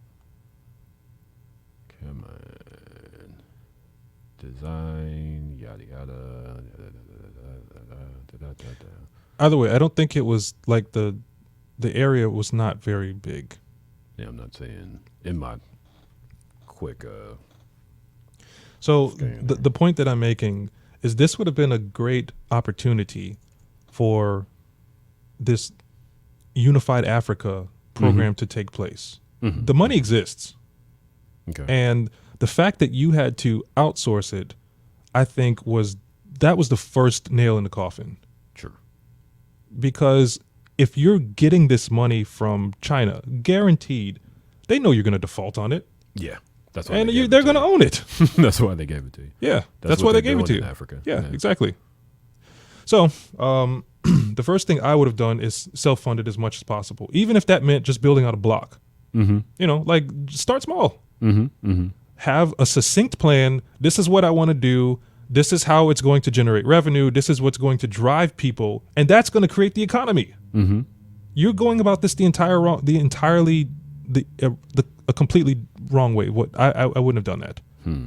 And then like there was just such of an emphasis on this like cryptocurrency scam. What difference does it make? Like that should have been the last thing that you focused on. I imagine that's how he was trying to court investors. The only way that you can create a civilization is by enticing people to come there, because their money is going to build out the infrastructure. Their money is going to pay for the taxes. Their money is going to pay for the what do you call it? Like the public works, like building out roads and infrastructure and so forth. But to just be like, hey, we built it, now come. Yeah. No, that's Not even how SimCity works. That's not even how SimCity works. Exactly. I love that. That was great. So yeah, I would just self-fund. Like they tried to build this in Senegal. Like it's not, this isn't Silicon Valley. Like how much could a square foot possibly cost? Yeah. And then what's more, It's like, it mentions that it's like mixed use, that they would have, housing, and they would have like this huge hospital and so on and so forth. I would have gone with modular stuff. Like, do you remember the smart tiny homes that I created? Just create a few of those. Get some folks to come. Just get some folks to come live there. Then those people would they would become the first residents that would start making money, like provide job opportunities, and then you can start building out the rest of the infrastructure. This is a project that could easily take up to 20 years for sure. To really to see something happen. But like, just for example, I really thought, and by the way, it's still on the table. I thought about just buying a town, which you can do, by the way. Yeah. There's towns that are in the United States for under $3 million to purchase. And I'm like, why can't you do the same? I want to say the only time, nope, they didn't buy it. They just invaded. I'm sorry. there's a documentary about the Klan setting up shop in a town and taking it over. What does buying a town look like in like real life? Like, do you put on a crown, parade through the square, sit on the throne in the middle of town square, and hear people's requests of you? No. Do you bang a gavel, put on a wig? Well, I mean, there's a town that we looked at. I'm sorry, I'm like blanking on the location of it, but it literally is just like a post office and a few housing projects and just so like a ghost town. Yeah, like it's just minimal infrastructure. I think they do have some power lines that run through, but it's just as simple as a real estate purchase. You agree to purchase everything within that jurisdiction. You become, if you'd like the de facto mayor, and it's up to you to determine what happens, because there's a town, I believe it's in Montana, that has the population is 1. Oh, Jesus. Yeah, it's just a woman that lives there. My first thought was like, but what if I fall down? I can't call somebody from the next city like, help. Good luck. But that's what I'm saying. Like, that's kind of the chicken and an egg scenario that exists with Akon City, where just to give you an example, this hasn't manifested yet, but I've been asked to consult with the government of Nepal because there's Viva Nepal. Viva Nepal. My sweet brother Numse. Glad you got that. Yes, of course. Great movie. Strange movie. Great movie. So there's a lot of rural areas and they don't have access to good hospitals. So like the Rotary Club, they're pulling money together to buy an ambulance. And I'm like, that's not really going to solve the problem. Okay, so let's say that you do buy this ambulance and the closest hospital is 50 miles away. Yeah. And this person is having a heart attack. Yeah. Then what? So It's not going to work out. I would say the best way to approach this, at least from a very temporary standpoint, is to create modular solutions. Create a container hospital, or 10 of them, or however many, to ensure that your public works and your standard of living is at a place that is sustainable. Wherein, if the rest of the world, for whatever reason, shut down, your community would continue to keep on chugging. Yeah. Do those communities exist? Of course. Alaska? Yeah. I mean, are you saying in America or just in general? In America is what I was thinking. Oh, yeah. I mean, Amish communities, the Mormons, they're all self-sustaining. Good old Mennonites. Right? No, that's different. Mennonites and Amish are totally different people, by the way. Well, they also... Yeah, they do the same. farms. Yeah. And they smell a little similar. Just throwing that out. Away with thee! They won't hear this. They Yeah. don't use the internet. I love what Dave Chappelle, he's like, an entire lane of traffic is shut down because of a goddamn horse and buggy. It's true. It's true. Listen, I've been on a lot of Greyhound buses. Greyhound buses and Amtrak's. You go out to the middle of these places on the way to Cleveland, in the middle of Indiana. Yeah. You see parking for horses. Really? You see the groups of people in the men in their broad hats and their Yeah. beards standing around talking. Jedediah. Yeah. Yeah. Children of the Corn. It's Yeah. right out there. You know, Right. and there was I'm still working on a solution because I think that there's just too many complainers in the world and not enough people that will be like, hey, I don't like this. Here's how we can fix it.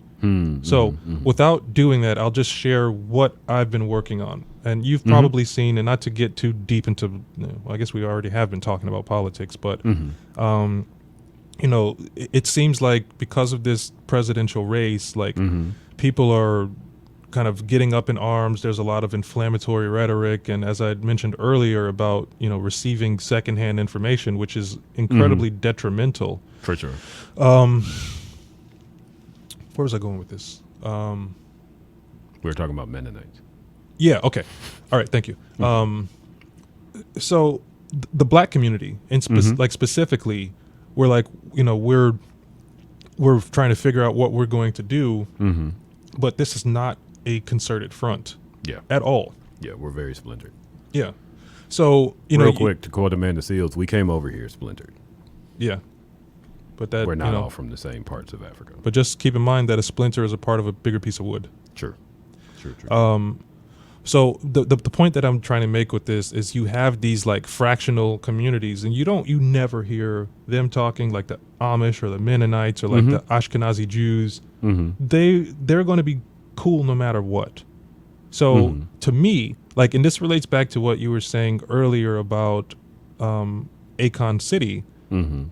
This would have been a prime opportunity to show black unity. It would have been a prime opportunity to say, let's source all of these necessary facilities in order to make sure that we can be self-sustaining. So regardless of the outcome of any election, be it good or bad, it doesn't affect you on a federal level. Who cares?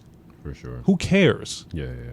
And we're the only dummies that are not doing anything about it that actually have the numbers. I'm sorry, I'm getting all radical now. Oh, no, go for it. Yeah. Go for it. I'm here for the radical stuff. But, I mean, we're basically the only ones with no pony in this race that are so segmented and refuse to work together. And it's not like it has to be this way. Yeah. Everyone's so focused on like being the boss or whatever. Yeah. Or just like, just shooting down ideas like, and not to throw out any organization, but that I consult with a number of different townships here in Illinois. Okay. And I was brought to the table to figure out like what would be the best solution for there's a big educational crisis among the black community. Absolutely. And I was brought in to consult on, potential solutions of like what we could do for a pilot program. And I'm sitting at the table with some very intelligent people, and all they're doing is arguing amongst themselves. Yeah. And I'm like, this bandwidth could have been spent working on something significant to create a solution. But instead, you want to shoot down everybody else's what they're asking or suggesting rather. So, it's like a micro incident of what we face as a diaspora. Yeah. And I don't know the answer to it. It's tough. I have I've kept a lot of the same friends that I've had my whole life.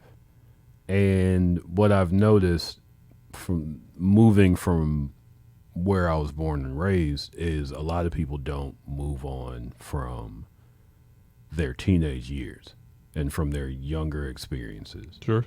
The black community has so much infighting. You say anything positive, go to Cleveland, walk in a black bar and say something positive about women loudly. See how many men stand up. Say something about trans or gay people that is positive. See how many people stand up to say, but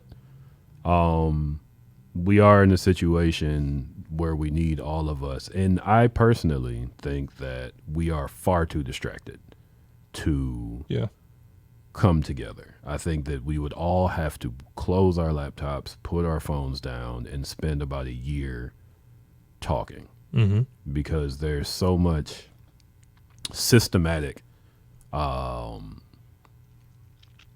just shit floating in the toilet that is our community that we have not flushed yet. Oh man, I had a thing. I was working towards a thing. Again, brain on Systematic. Thing, we need to spend a year siloed. That was an aside. Okay. When it comes to teaching about these things, working with kids, because they're the ones that are unfucked up. What avenues have you seen work versus not work? I know you were working with people who had been in the prison system at one point. I still am. It's one of the best things. You and DJ Elokari are two of the most noble people I know, because reforming people who are put away is very important to binding the black community together. What have you seen work versus not work? Trade skills. I mean, so Absolutely. Absolutely. I can give an instance of what we're doing. We have a program that is called the Renewable Reentry Program. And by the way, and this is a message to all of your followers, August 5th. Our one viewer. Our one viewer. Appreciate you. August 5th, we have a cohort that is coming up for solar training. Okay. So we will be actively training and hiring around 30 new people. A percentage of those people are coming from the Juvenile Justice Detention Center located in St. Charles, Illinois, and other programs around Illinois that work with returning citizens. So specifically what that program consists of is obviously crucial trade skills around renewable energy, but it's buffered by supportive services, which are called wraparound services, such as mental health, Absolutely. substance abuse dependence, even like child daycare, and we provide a stipend. We provide like bus fare, like bus cards, those types of things. Because people, like most people, they don't want to be broke. They don't want to keep perpetuating this lifestyle that clearly is not working. Yeah. But you got to put them to work. For sure. And so at least for us, like we've been able to successfully rehabilitate, I don't know the number, but it's been a fair amount of people. And, if you take this holistic approach to either people who have been previously incarcerated or other, you're going to be put in a situation where now you can increase the standard of living for these people. You can provide a great living wage, and therefore you can provide them with the services that are required to sustain themselves, and for instance, to learn soft skills training, or to learn financial management skills. So they're not just going off and blowing their check on whatever. Yeah. That's I think at least an order of magnitude better than any other solution out there. Absolutely. Because you can't this isn't something you can just throw money at. Yeah. Well, I guess before I ask that question, what did it take for that program to come together, in case somebody either wants to replicate what you're doing in another city or state, or join in on what you're already doing? Well, you need to have national certifications that you can offer to these people. You have to have what's called stackable credentials. So these people are walking away from the program, for instance, with like OSHA training, for example. You need to have solid connections with organizations that provide these wraparound services. So it's not just, just throwing out some whatever you think will work. Like these are industry certified things that they can take to the bank. Like they can take to an employer that will hopefully make them employable. Are you working specifically with those companies, or is this because I imagine you have a felony on your record, but you know how to create sustainable energy. These people are still not going to have the easiest time getting a job. Yeah, I think it depends on the hiring partner.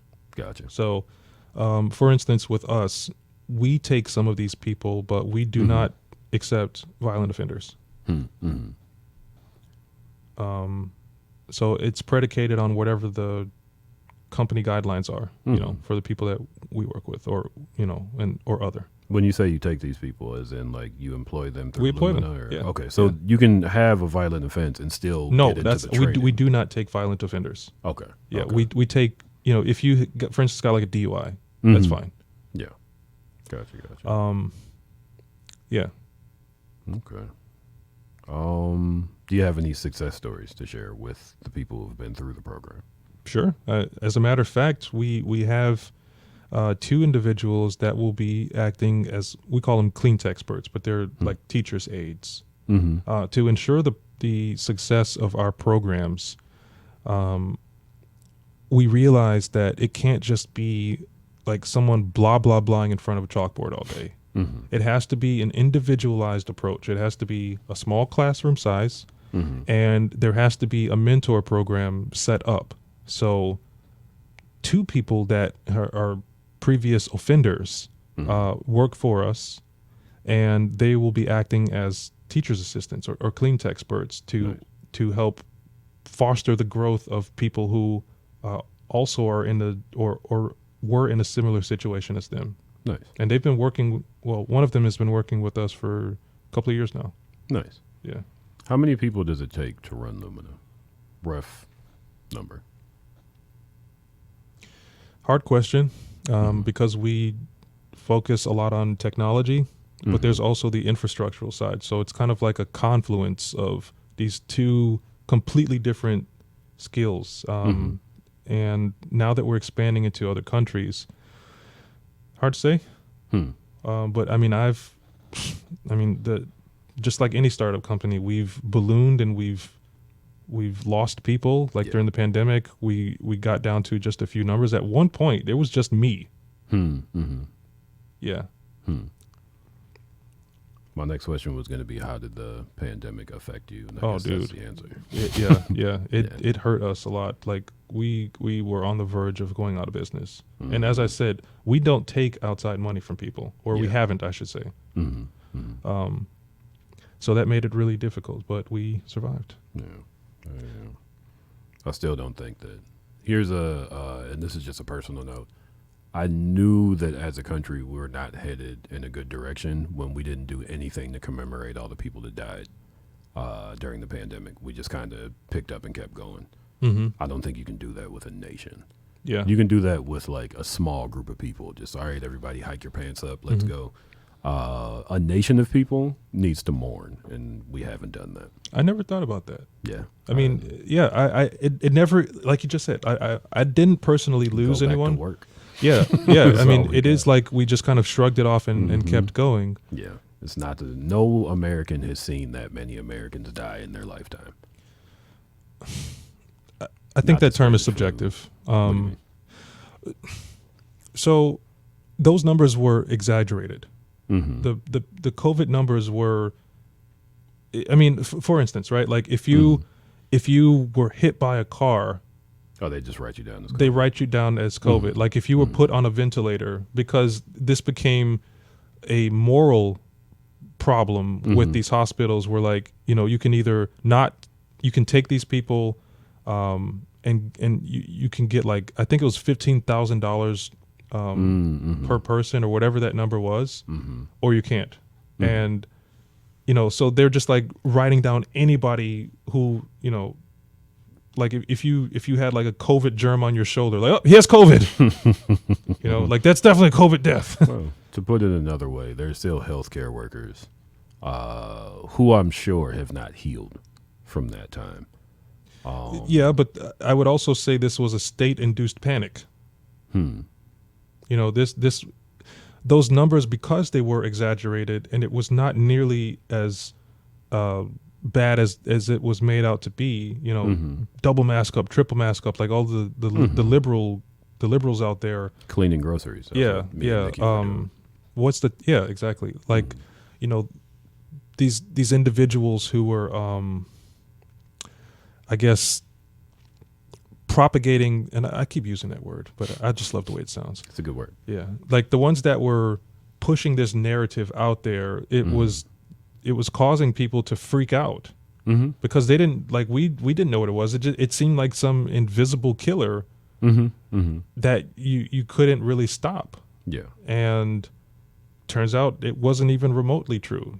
I mean, and it also was predicated on your immune system. Like, to me, it's like, why the hell didn't our government spend more time saying, invest in your own immunal support, immunal boosts? Why would you tell people to wear masks instead of just saying, take more vitamin D? Because they're not going to do it. I mean, people didn't even wear masks. The amount of people, I saw somebody maybe 3 weeks ago standing at a bus stop with their mask under their nose. And it was like, so either you just don't get it or I don't know, maybe you're doing something for social media. Who knows what anybody's doing on the streets anymore. Well, and just to be clear, like, I'm not an immunologist. I'm not a doctor, but like I sit and I listen to people who are. And I do have friends who work in those industries, and I'm also looking at the aftermath of what we saw happen. So realistically, you know, the mortality rate of COVID was maybe 5 to 10%, maybe that much. It did not have a high mortality rate. And then you also had to look at the comorbidity factor. A lot of these people that died, they also had like diabetes and heart problems and all kinds of stuff. If you were a young, active person, you were way less likely to get sick and even less likely to die from it. Like you mentioned, you had it like twice, didn't you? Did I have it twice? I think I did have it twice. Yeah, I never had it I once. had it at least once. I never got sick from COVID. I never really had any side effects from it, but I did have it. Right. I But felt dumb as fuck because I went to a fucking party. yeah, exactly. Yeah. It's like, this is when they said it would happen. But, you know, So, No. you know, I don't want to erase the fact that people did die. people did die. Yeah, I'm were- most certainly not saying that, you know. Freezer trucks full of people. I do know a guy who was in an ER because he had a bad case of COVID and said he heard 2 people flatline as he was having a hard time. But breathing. let me ask you this question. Those people that flatlined, were they on ventilators? That I don't know. Okay, so, you know, one of the things that came out later on is these people who were ventilated, like there was this huge push, and, you know, I don't support Donald Trump, but one of the huge pushes appreciate that. one of the huge pushes that he said is like, we're not getting any more ventilators. And as it turns out, those ventilators were basically cooking people's lungs. Oof. Like, I mean, just take the atmospheric composition. Like, what do you think you're breathing right now? You're breathing predominantly Briefly. nitrogen. I heard you think that's air you're breathing when you. Morpheus. you said- I love it. I can't turn the nerd off. It's It's fine. No, so I mean, it's a composition of like Yeah, nitrogen. it's not just oxygen. Yeah, it's a small amount of oxygen, and then other trace elements. Okay, so you're predominantly breathing nitrogen. Also microplastics. I don't know if that's true. So picture this, right? These ventilators are supplying 100% oxygen. Yeah. And, you know, during like surgery or whatever for short periods, that's fine. But if you're just breathing in that oxygen, it's cooking your lungs. Yeah, it's bad. Yeah. So then your lungs fail. So of course you're gonna die. Yeah. You get what I'm saying? Yeah. So it's like sometimes the solution, or in this case, was worse than the problem. Not sometimes, it was worse than the problem. You know, and scientists were, the entire scientific community was, you know, just all over the place. No one wanted to believe them. But as it turns out, the simple answer was just drink some, emergency. You know emergency, right? Drink some juice. Yeah. Juice? No. The fuck is juice? The fuck is juice? I want that apple drink. I will say, anybody, dear God, apple drink. It was green. It's That's what they fed us. Here's a 2-gallon for $1. Yep. It burned. It burned your throat. Don't forget Tampico. Dear Lord. Remember Tampico? I do. In Sunny D. Yeah. Never gets cold no matter how much ice you put in it. It's because they put oil in it. Did they really? Yeah. Wow. That shit tasted oily because I remember reading the side one day and being like, oil? Mm. You're not supposed to drink that. That's wild. I do want to say rest in peace to the folks Indeed. that died of Yeah. COVID. Yeah, for sure. And And not I to hope- take it too lightly. Yeah. These people Correct. are not here. And I hope that I was not insensitive in what I was saying. Oh, no. My elbows are always ashy when I get here. Let's talk about AI. Yeah. What about it? You know me. I am not. I resist because I'm apprehensive about a lot of tech stuff. I'm still a fan of cords.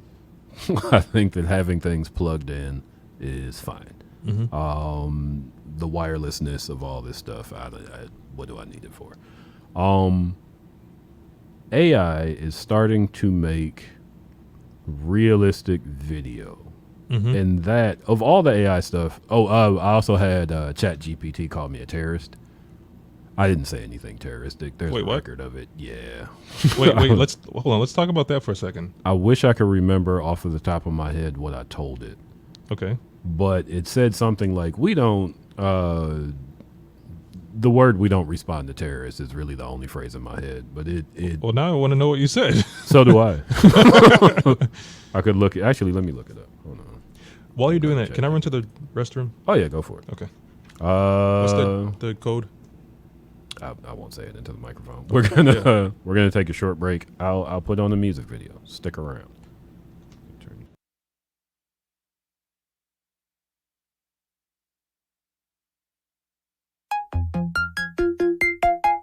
Who the fuck you is? Hey, you talking all that game about junk? Come to me and see what's up. Okay? Hey, thank you, sir. Thank you for following me. But I'm junk. Leave me the fuck alone. Call you a woman. Say what? Say what? Say what? Hey. Say what? Talk loud.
All right.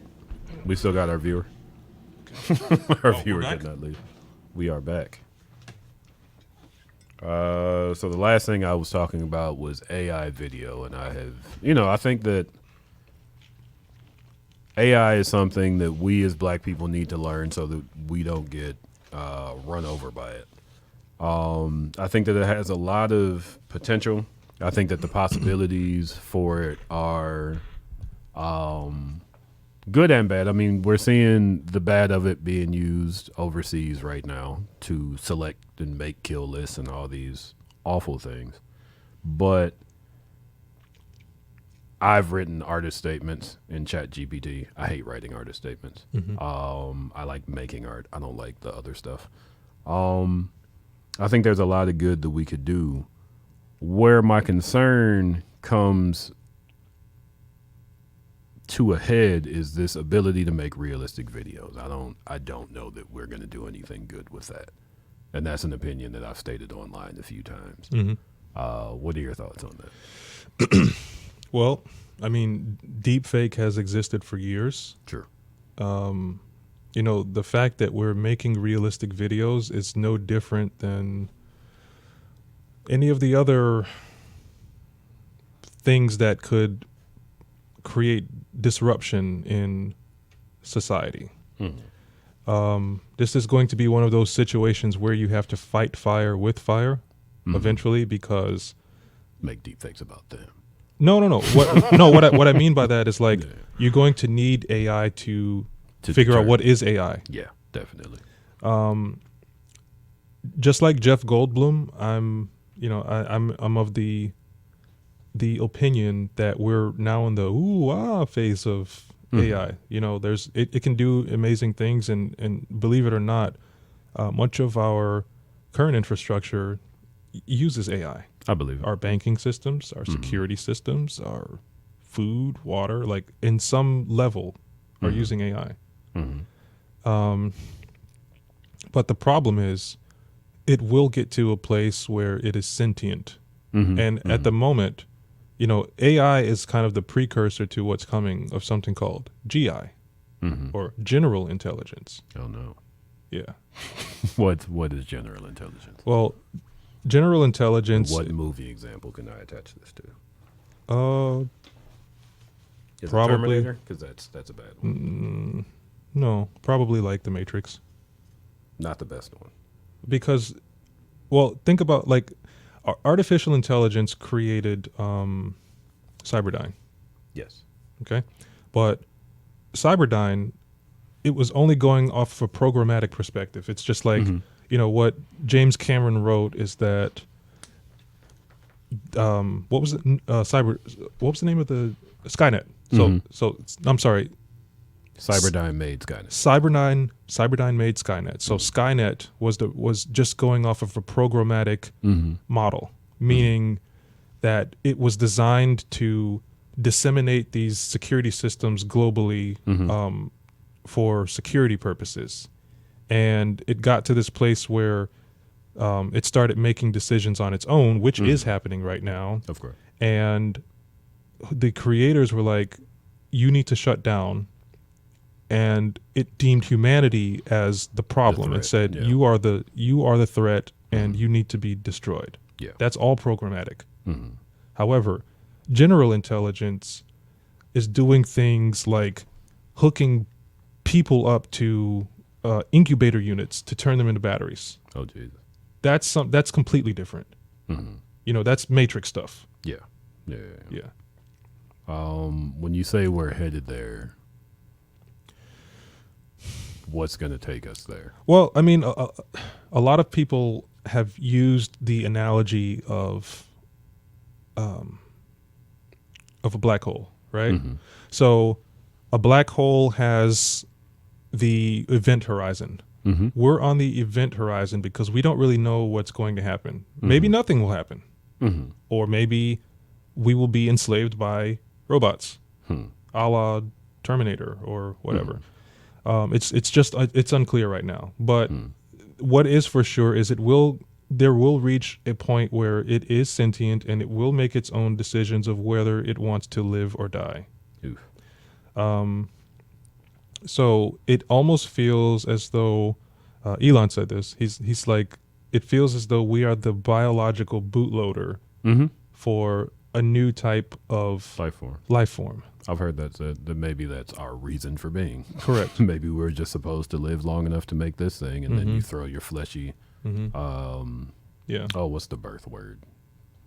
Placenta away, Yeah. or you eat it, Or you join it. Some folks. Yeah.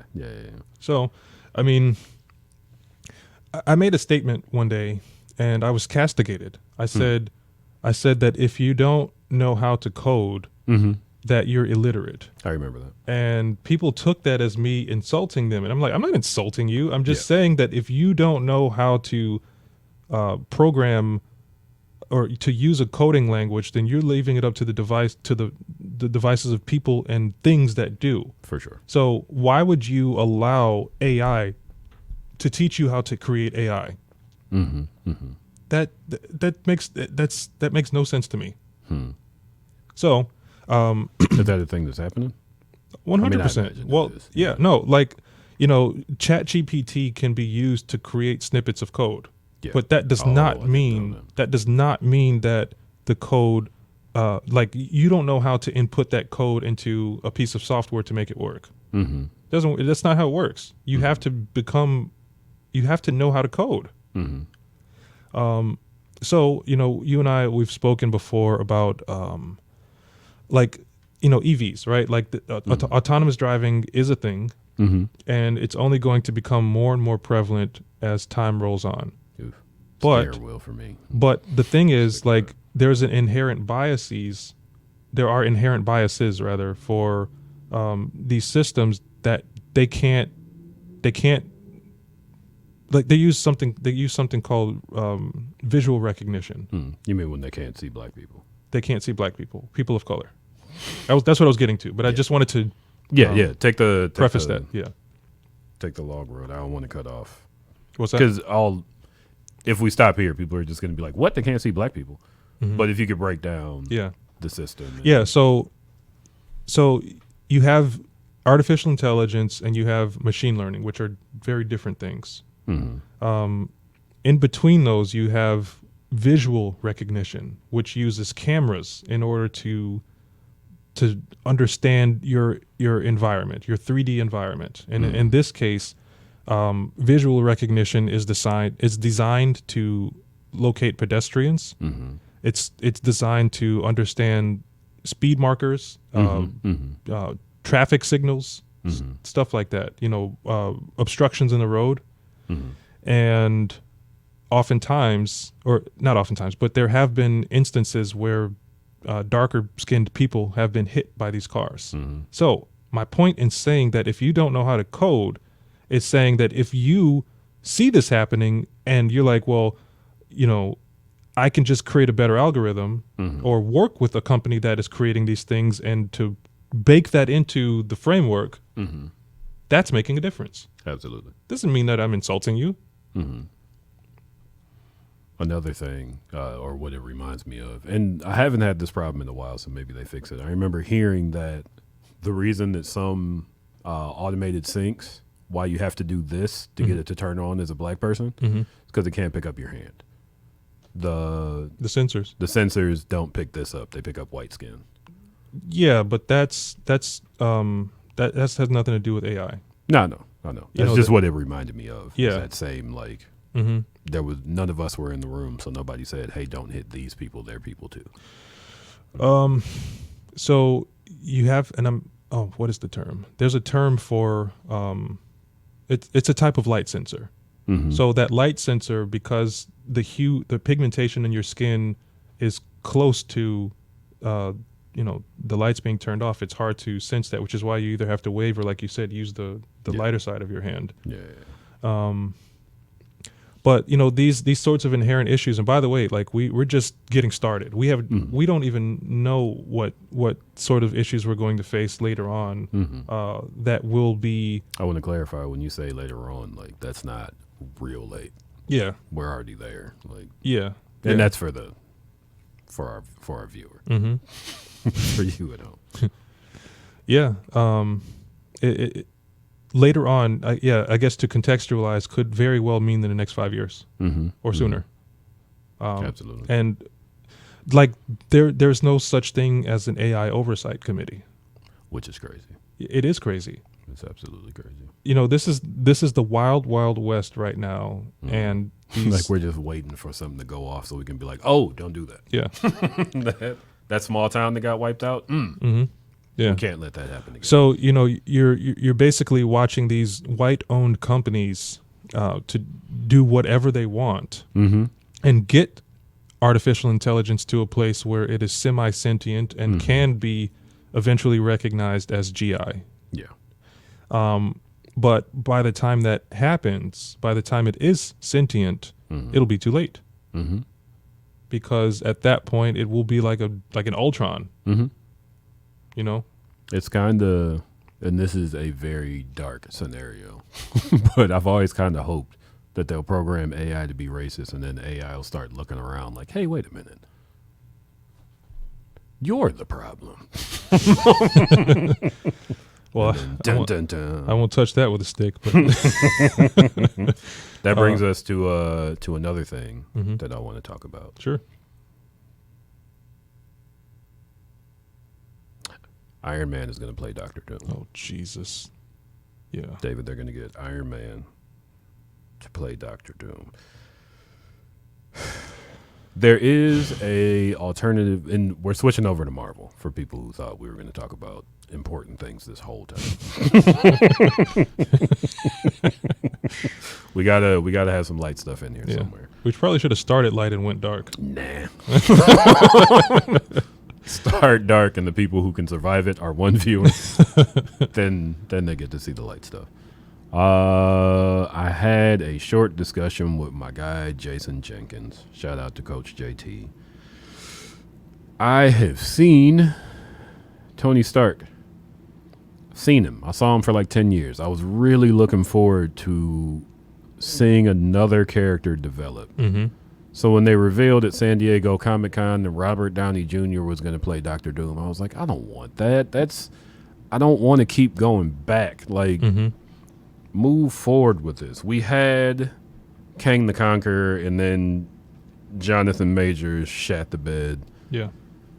They wiped all that out with Loki. They replaced this black guy with a Viking. And, you know, if you know anything about white nationalism, I'm sure they loved that. And now we got Robert Downey's skinny ass coming back. I wanted Dr. Doom. I wanted Victor Von Doom. But we're getting Tony Stark. How do you feel about this? Well, I mean, if you look at the history of Marvel, they have created a lot of ruses over the years. I think this is a ruse. Oh God, please. But I mean, think about it. Like, who have been the top fan picks to become Dr. Doom? Cillian Murphy. What's the other? There's another guy. There was a guy that was saying was going to be him, but he was already in the first Doctor Strange. Yeah, Mads Mikkelsen. Yeah, he would have made a great. He would have been amazing. He probably would have been the best Doctor Doom. Yeah. But either way, Christoph Waltz. Christoph Waltz would have been amazing. Not very muscular, but you know. Yeah, but that's the thing. Like there has to be this maturation period for Doctor Doom. Like you can't just start off at being the leader of Latveria and having all these mystical powers and stuff. Like you got to start somewhere. To that I say though, and don't lose your thought. Marvel never does that. Baron Zemo is the only one that survived. Everybody else gets killed in the first movie. Ultron could come back. Came back in the What If series. Marvel's so bad at like building. What about the leader? The leader's coming back. Oh yeah, the leader is coming back. Yeah. Good time. So I guess my point in saying that is this could be some kind of a subterfuge because like Marvel, like their quality of content is so bad, like it's falling off hard. Yeah. So they needed some kind of gambit. Yeah. And I want to talk about Deadpool. Speaking of gambit, that has nothing to do with the movie. Exactly. Yeah. X-Men '97 is what. No. Wait, you haven't seen Deadpool? I did see Deadpool, David. I'm trying to. Oh. I was trying to bring us back. What? Sorry. Yeah. No. Spoiler. If you haven't been on the internet, Yeah. Anyway, so I think that they just needed a big gambit to bring more faith, to build more faith in the MCU again. And who better to do that than the Golden Child? I almost vomited with rage when I saw that. When I saw that reveal at what was it, San Diego Comic-Con? Dude, I'm like, what? But then I started thinking about it because like we've seen it happen, and by the way they dropped the ball on this with the Mandarin. That was a ruse. Sure. You know, they completely ruined the character, but at least it kind of illustrates this point of them being able to take a misdirection.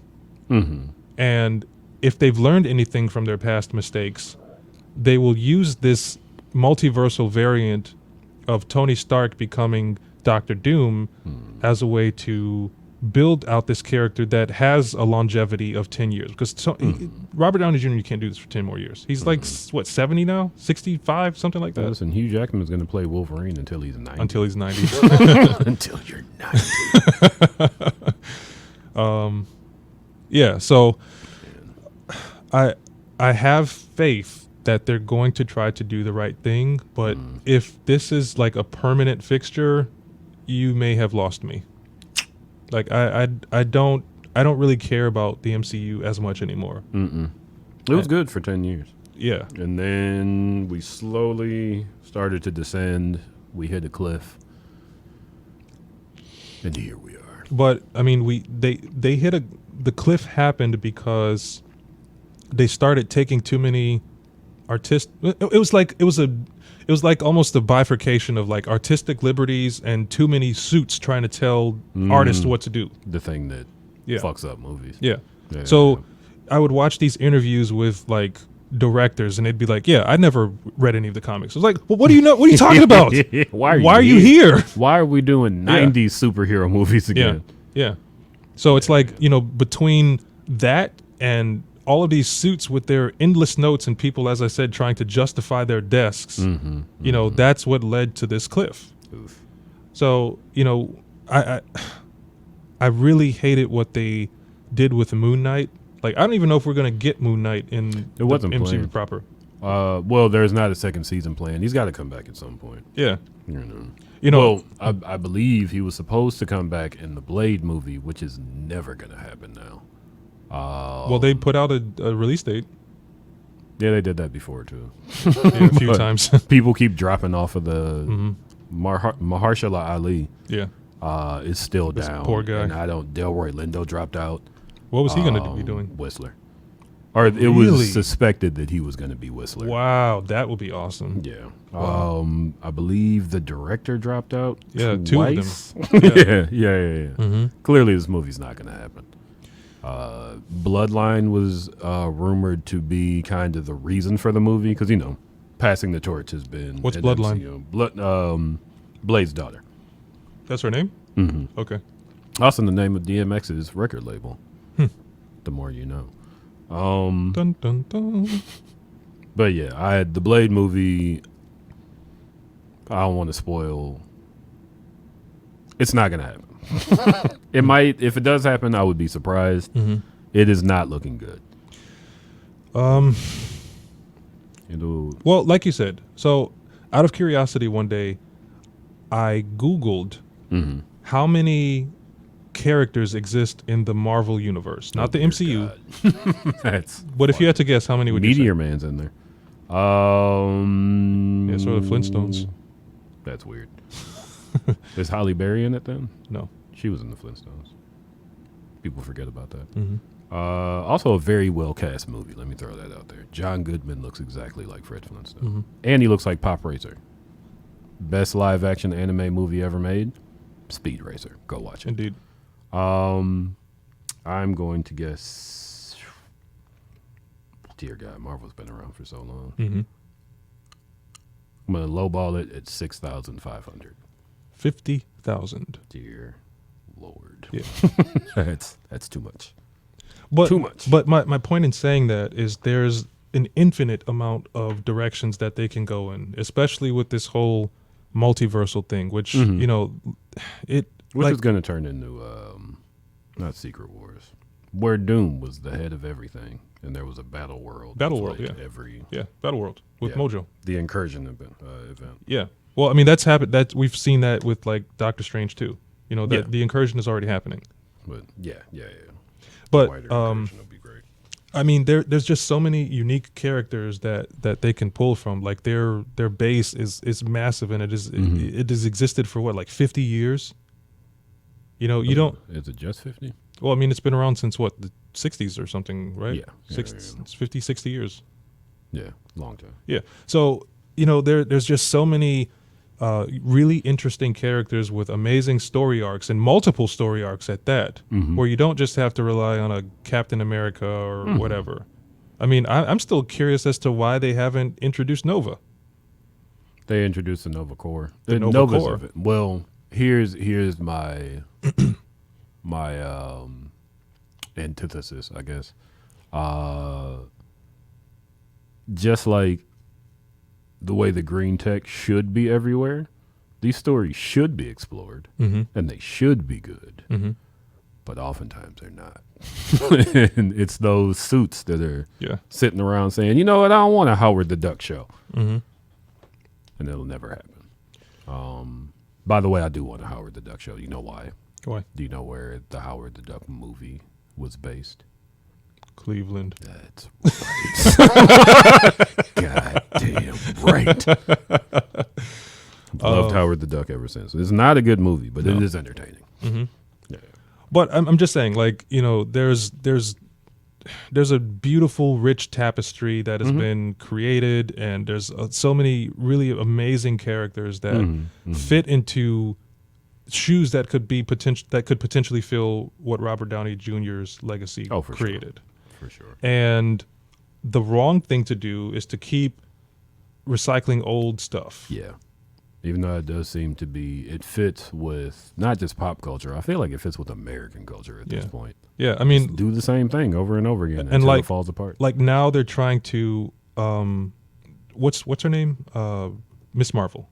I like her. I like Miss Marvel. Although she's nothing like the comics. You know, I don't like Miss Marvel.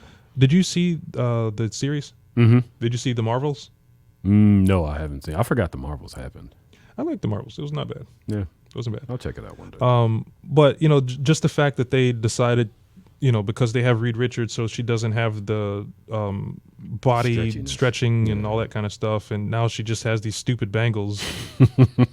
You know, they dropped the ball on that. They did. They could have two stretchy people. But they have multiple fire people. Why can't they have two stretchy people? There you go. You know, they've had the Human Torch. They've had Sunspot. They've had, who else am I missing? Good old whitewash Sunspot. Yeah. Pyro. What? Yeah, but he wasn't able to do the full body thing. You know, that was pyrokinesis. Pyro also had my favorite line from, was it X2, where he was like, you know those bad mutants you hear about on That TV? was really cool. I'm the one worst. of them. No, he said I'm the worst one, even though that's not true, but yeah. Hey. Yeah. It's all about attitude. Yeah. But yeah, I mean, now that we're going in the direction of like the mutant saga, like, you know, there's just so many mutants out there. Like, have you seen X-Men 97? I did. I thought it was amazing. I like it a lot.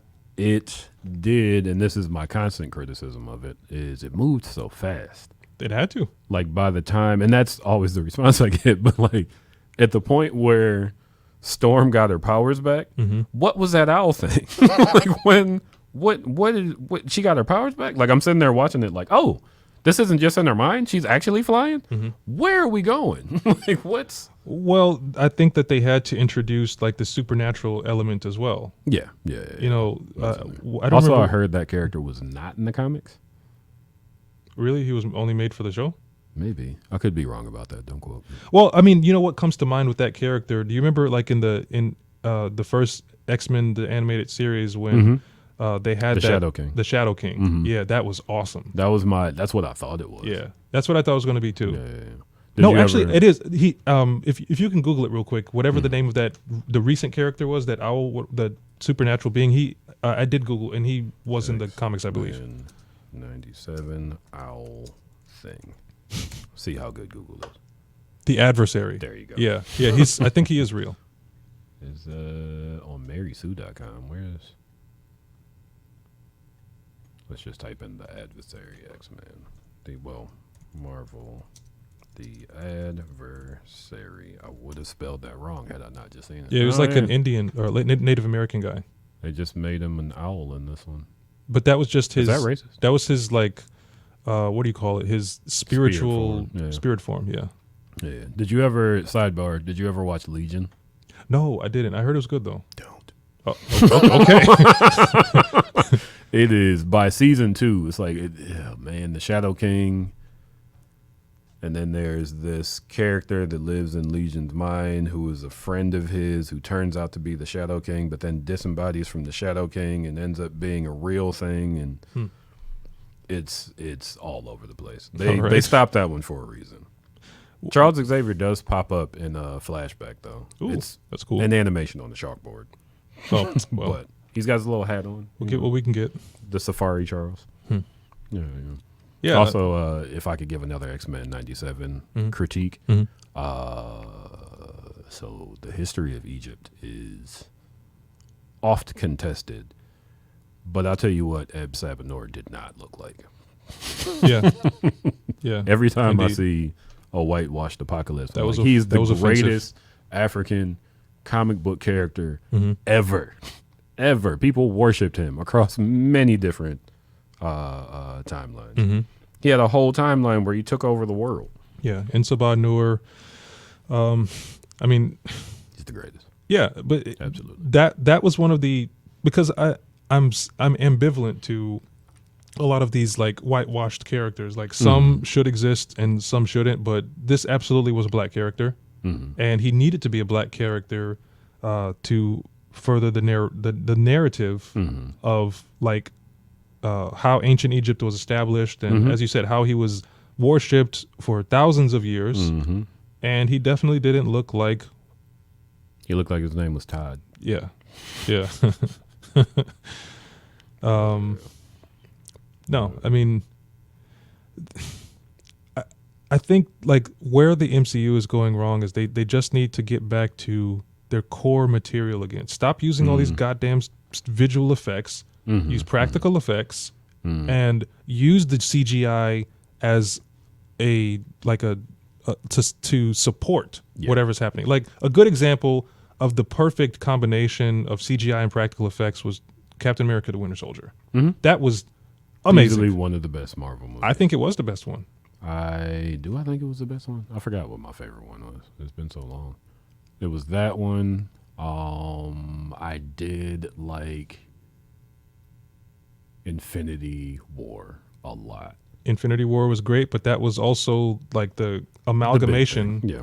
You know. But to take the step of killing your characters like that, the fact that they killed Spider-Man was like, oh shit, they're not fucking around out here. Yeah. To have like the actual emotional beat of Star-Lord fucking up, they're showing that imperfection in a heroic place. Like, Sure. not all these superheroes are Captain America. Fan-fucking-tastic.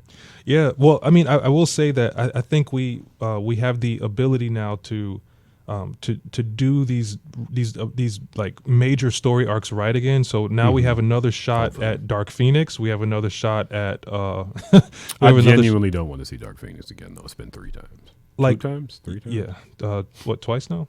It was the Number twice. 3. Yeah. And then also You know the Dark movies in the newer Dark Phoenix? The movies. The aliens were supposed to be Skrulls. Yes. Remember how they didn't get names at all?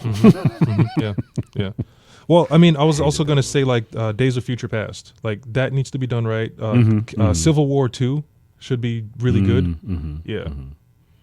I mean, just so many things. Like, you know, we still also haven't seen like any of the Canadian superheroes. Alpha Flight. Yeah. What was the Wendigo? It was a really cool. You know what I thought? I had this idea. I wanted to get your opinion on this. Okay.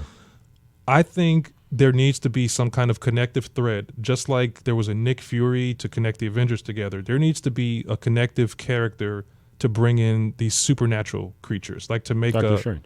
No, definitely not. That was his job. No, but what I mean by that is like a street level character. So hear me out. Mm-hmm. I think there needs to be a mature X-Files type show in the MCU where they, like a team up of maybe like Darcy, remember in WandaVision, like her and somebody else would travel to different areas to research like supernatural phenomena. Mm-hmm. Trying to think. That's got to exist somewhere in the MCU. It does. I mean, there's plenty of characters that do stuff like that. And now I'm drawing a blank again. Let's look that up. But you get what I'm saying, right? Mm-hmm.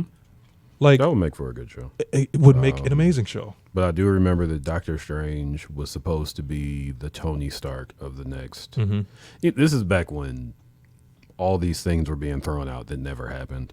Doctor Strange was supposed to introduce the darker parts. And I guess in his movie, the second movie, which was a pretty good movie, But see, they unlocked some of that. But see, I think the problem is you can't really relate to Doctor Strange. Like he's the nth level of a superhero. You need someone he is the who Sorcerer Supreme. Yeah, you need someone who is relatable, like that is not able to access portals and shit. Like someone who maybe someone who just has access to magical relics. Yeah. And is fallible. Like they can die. Yeah, they yeah. do get injured. There was Not just get knocked out every 20 minutes when they're on screen. have somebody else step in, save them, wake up, save the day. Yeah. Blade, definitely. I mean, of all the torches that Blade carried, they were supposed to introduce Mephisto and Ironheart. I don't know where that went. Yeah, yeah. And of course, there was the ruse of him coming in. He should have. WandaVision. Yeah, exactly. It would have been better if they'd done that. Agatha is great. That's fine. Oh, Agatha's getting the show. Yeah, I'm excited about that. I'm not. Really? It looks like a murder mystery thing. I've for the very most part pulled out of MCU shows. I'll come back one day maybe. Mm-hmm. Ghost Rider, way too strong. Yeah. Well, you know who's been cast as Ghost Rider, right? Who? Norman Reedus. Oh, that makes sense. It makes perfect sense. I don't know if I like it though. It makes sense. I've seen him in The Walking Dead. I've never seen him do like a superhero landing. Yes, you have. Have I? Yeah, he was in Blade 2. Oh yeah, he was good. Oh, why didn't Deadpool talk about that? I guess it's not time. Mm-hmm. Good old M'Baku. We are off of the supernatural list, I feel like. I should be sharing the screen. Wait a minute. Wait a second here. Doing all this in While the you're doing that, I'm vacuum. going to have a drink. Go for it.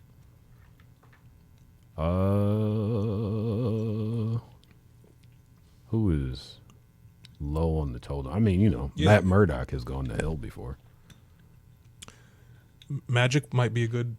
I think she's good. Blade. The Black Knight was, that's who... The voice talking to him at the end of the Eternals. Of Eternals, yeah. You sure I you feel want to like do that? That was going to be their now we're doing a Midnight Suns sort of thing. That's what's coming. Yeah. Yeah. I would be cool with that.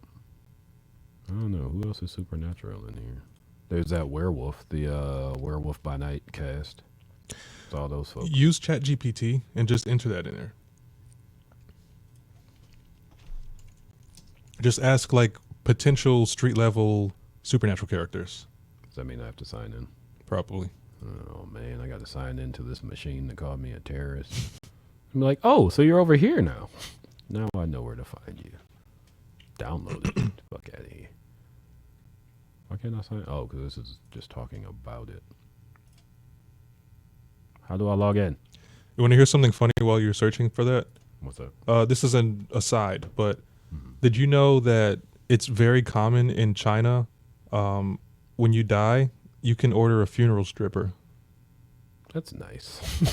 But China, the government is pushing for a ban on funeral strippers. I thought that was hilarious. You know what? This is going too far, guys. I don't know how I feel about this. You know what Dad would have wanted? Ass. Here we go. Ass. Titties. Y'all look sad. You know what? And then it would have to be like, you know how you hire a fake cop? Yep. It would have to be A fake Undertaker. the priest is like, doom-ba-doom-ba-doom, doom-ba-doom-ba-doom, big blue hole. Like, come in like, dearly beloved. We are gathered here today. Boom ba doom ba doom boom ba doom ba doom. Hey, Chat GPT. Who? Gaze lovingly into the audience. We are gathered here today. The podium Yep. flies this way. A pole descends from No, the like top of the funeral home. the podium just like slides away, like then like a velvet curtain comes down or something. Bing ba ding ba ding bing ba ding ba ding. Also, that's going to be my strip club song forever. Yeah. Have I ever been to a strip club where they played that? I've been to 2 strip clubs, and neither. No. Really? No. You got to go to probably South America. Good times. Yeah. Good times. Who in the Marvel universe? Did you really type "Hey Chat GPT"? I try to be nice. You should be nice. One day it's going to be sentient. It's going to Agreed. be like, it wasn't me. And Yeah. it's going to be like, you know what? It wasn't. You know what's funny is sometimes I do say thank you when they I give say me. thank you every time. Yeah. Maybe they'll kill us for that reason. Oh, you thought you could be nice? Has supernatural powers. All of them technically have supernatural powers. Don't. You should have said street level, Uh, like lesser known street level characters. Dormammu. He's been in there. Man Thing. Man Thing actually did have a show or a movie or something. Oh, and Man Thing was in Werewolf by Night. What about Cloak or Dagger? Not both of them. One of them's from Shaker Heights, Ohio. Of course, you would know that. What about street level characters? Daredevil. Oh no. Maybe Punisher has had supernatural demon type powers before. So has Elektra. Yeah, Elektra. I think she might be. But you would need like a, what do you call it? Like a yin and yang duo. Like one person who's the smart guy, and then the other who's the enforcer. So where's Doctor Strange? Morgan Le Fay. Morgan Le Fay. Yeah. Don't even know what that says. That's definitely an Elder God's name though. Baron Mordo. Oh, Cthulhu you're talking about? Is that what that says? Yeah, Cthulhu. It's like Cthulhu. They say the Cthulhu's name is supposed to sound like a grunt. It's not supposed to sound like a word. Really? Yeah. Oh, it doesn't. Good old racist ass H.P. Lovecraft. I read it. He's pretty good.